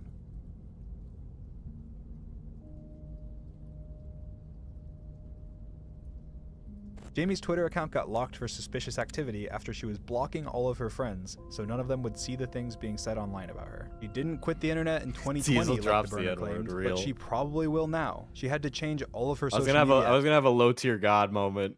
And people were messaging friends of hers, all because an anonymous person made a claim on her behalf without even knowing if it's true, spreading sexual stories about her as a minor to millions of people, creating victims in the process. Hope it was worth it. So I'm sorry, Jamie. I'm sorry that you were used as bait. I'm sorry that you have your life being dug through by people. And I'm sorry to all victims that have to see this, that have more fear about coming forward, because all this is terrible and no one wins. And I'm sorry to anyone else that got involved or dragged into it. Sorry for those that were taken advantage of. I'm sorry for those that were lied to. Again, no one wins. It's incredibly hard to navigate these situations. There's no benefit to somebody putting their name and face out there to defend me or clear up complete lies. If even when someone's completely in the wrong, they're still praised as a hero because it's against me. As I was literally about to post this video, another burner thread by a different burner was made about Jamie, claiming 24 pages of evidence that I groomed her. And the very first line of their document, the Twitter account burner22 recently provided a screenshot of a Twitter DM conversation between them and someone by the name of Jamie. This is massively incorrect, a lie, and never happened, as you now know. The burner account was not any of the people in any of the messages, never spoke with Jamie, and the actual person in these messages has made a statement in this video debunking this, as well as Jamie. And this is the first line of their 24 pages. Their proof was all to show that I knew Jamie, followed Jamie, and that Jamie was a minor. All things that they didn't need to stalk her to do. Maybe let victims speak instead of digging into their lives. Their proof digs so much further into Jamie's life, including by stalking 4-year-old Twitter accounts of hers using the Wayback Machine, so that even content that she deleted and content from her private accounts are now being stalked. Leave her alone. This tweet has 40,000 likes in 10 hours as of me making this. This is ridiculous. Anyways, I tweeted when I first saw this claim, pointing a finger at someone that I thought was behind the burner account. I was messaged by multiple friends with proof linking them to the account. They were the only non-anonymous name on any of the screenshots, have a massive dislike for me, and were actively replying to the allegation. So my obvious assumption was that they are behind the account. This person used to be a friend of mine many years ago, and we are no longer friends for unrelated reasons. They claimed since that their only involvement was that but did we like or dislike the video? I want the video to end.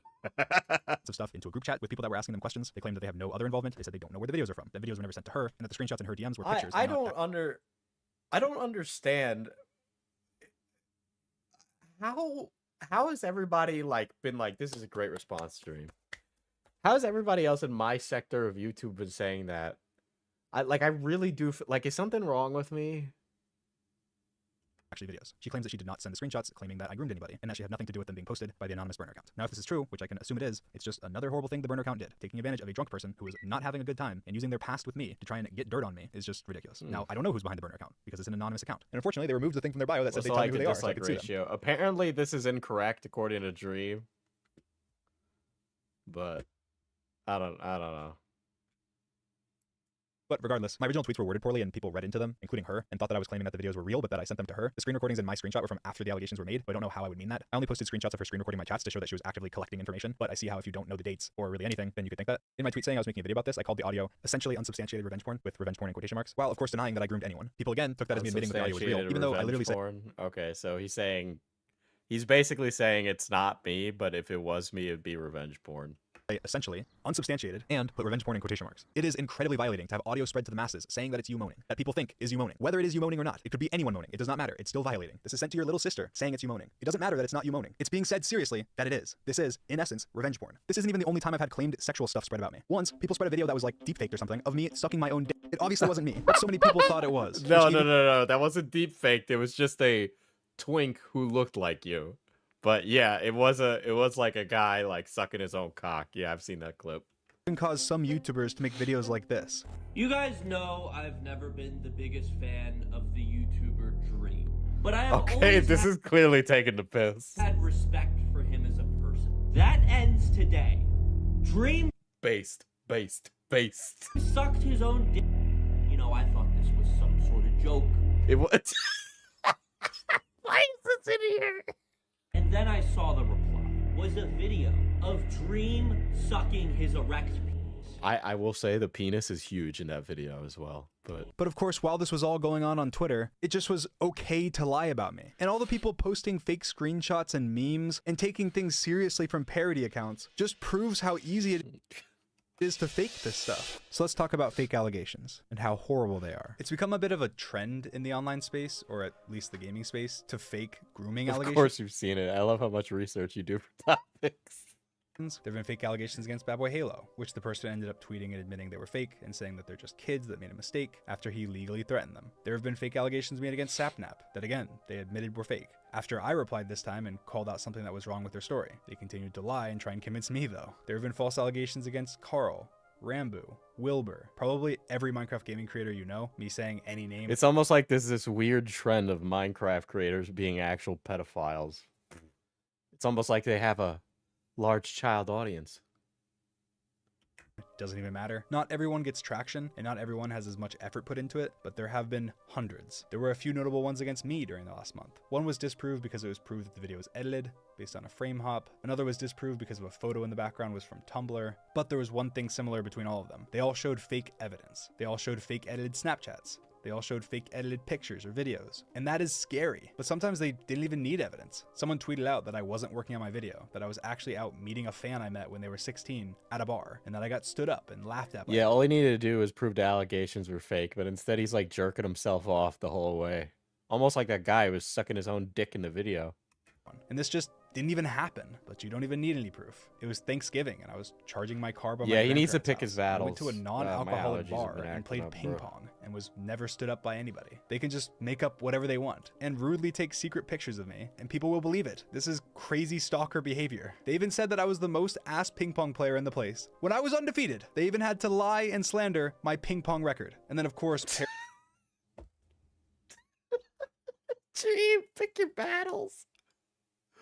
Oh my god. parody accounts are tweeting images like this one, faking me DMing them and threatening them legally, or lots of other stuff. And again, this just shows how easy it is to fake stuff. What, you don't like Oingo Boingo Dream, huh? You know Oingo Boingo.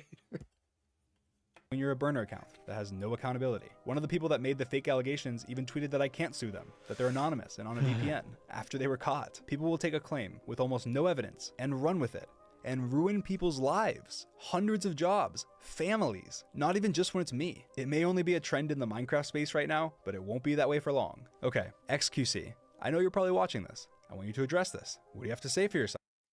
Yo, I can't stop thinking about you, dude. Like, it's bad. Yeah. I know you don't want me to bring up Lil Nas X party again, but I need to be your gag daddy. Check Snap. It's irrefutable proof. Look, here it is on a second. Dude, I could imagine XQC reacting. He's like, phone. And it's like Dream faking it. Prove to me you didn't send me this video.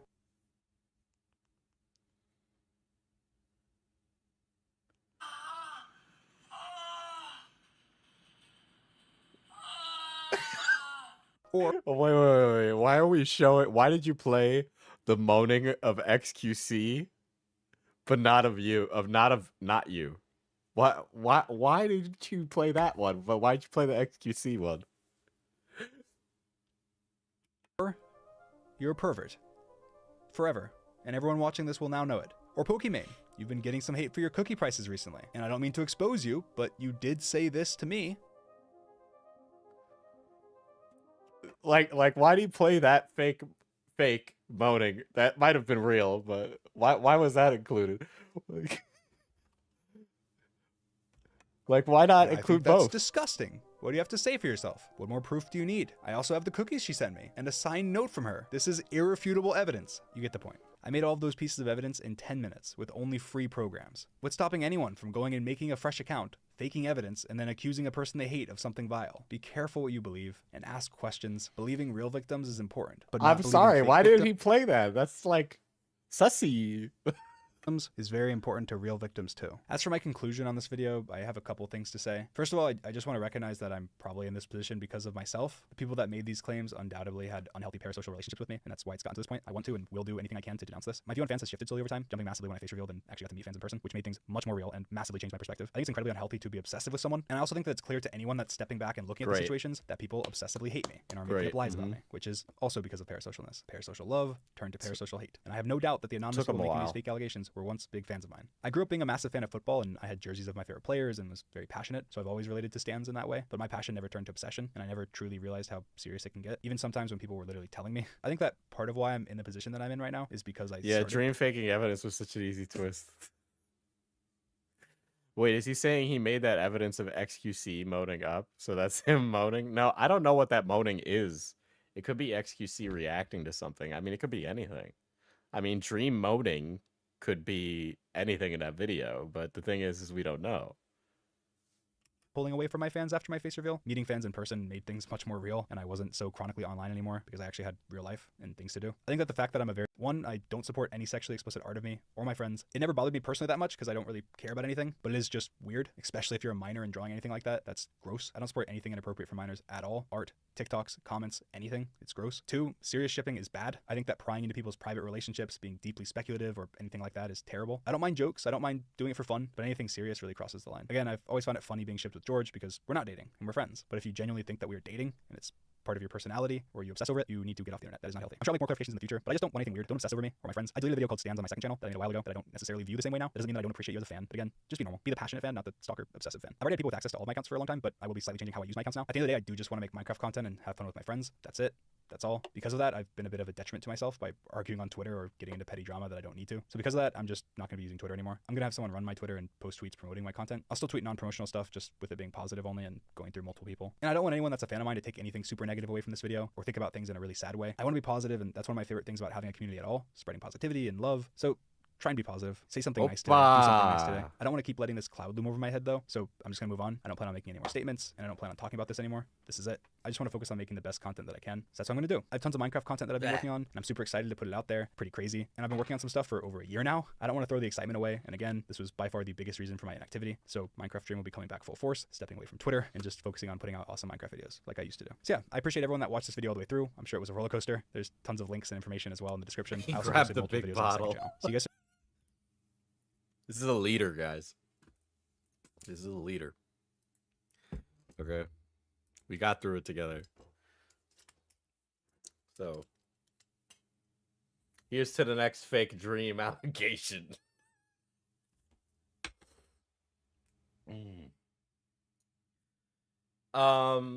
Okay, my closing thoughts on that is that I think overall the video is mid. Right? The video's mid. I mean, I knew Dream was going to be able to walk back the pedophile allegations, the sexual criminal allegations. I knew that was going to happen because I looked into it. Nani looked into it. Everyone looked into it, and we all knew it was fake going into it. Obviously, people are going to lie, and some people are going to make fake jokes about it, right? And that sucks, and it sucks to be you, but let's be real. There's like a real problem in the Minecraft community with people who take advantage of their childlike audiences to be sexual deviants. That's real. That happens. To say it doesn't is being disingenuous. You know, so let's acknowledge that that's real. Dream, you're a young guy in your 20s. I don't think you should be allowed to have a sex life, but know that your sex life is going to be 100% different because you are a creator and all that stuff. And also, you suck at ping pong, as far as I know. Yeah, I don't really think it's great. I think you're weird, cringe, and creepy, and I don't think this changes anything, to be honest, on how I viewed you. I always have said that I don't like Dream. I don't like him as a person. I really did go into this video with, like, 0 expectations, but, you know, dims the brakes. Yeah, so that's that. I don't like, what the fuck, bro. He ain't no pedo, but he's a weird person who thinks he's average. But yeah, like I don't know. It's just like he thinks he's special. That's what I don't like about Dream. I think if I had to sum it up, he gives me the vibe that he thinks he's special. Okay, so that bothers me. I don't like it when, because people are famous, they feel like they're better than others. And Dream just strikes me as that kind of guy. I want to thank everybody for the donations tonight. Stuff really is in not a great spot. So I think that'll make it'll actually, it's not going to go to me like buying, you know, dumb waifu bullshit or something. It's going to go to actual serious stuff. And ensuring things happen in an appropriate way for stuff that's going on in my life right now. So I do appreciate that quite a bit, even if you didn't donate. I just appreciate the community and everything like that. It really has been a positive impact on my life. And it's made me fall in love with doing this when I had really really fallen into a bad place with it. So I really do appreciate you guys quite a bit. Thank you so much. I'll definitely do more streams, but this one definitely felt a little different because it was coming back from all that. And yeah, I don't know. I feel like I'd be here thanking everybody constantly, but I probably won't stream again until after Christmas. But, you know, Merry Christmas. I know it's Hanukkah's ended, but happy Hanukkah. Right? Um I'm really blessed for the community we have, and yeah, I'm I'm just blessed, you know. It's such a positive this is positive in a point in my life where I don't have a lot of that. So I do appreciate that quite a bit. It makes a world of difference um, for me, for my mother, for my brother. Makes a big difference for us. So I appreciate it. I hope you all have a wonderful Christmas.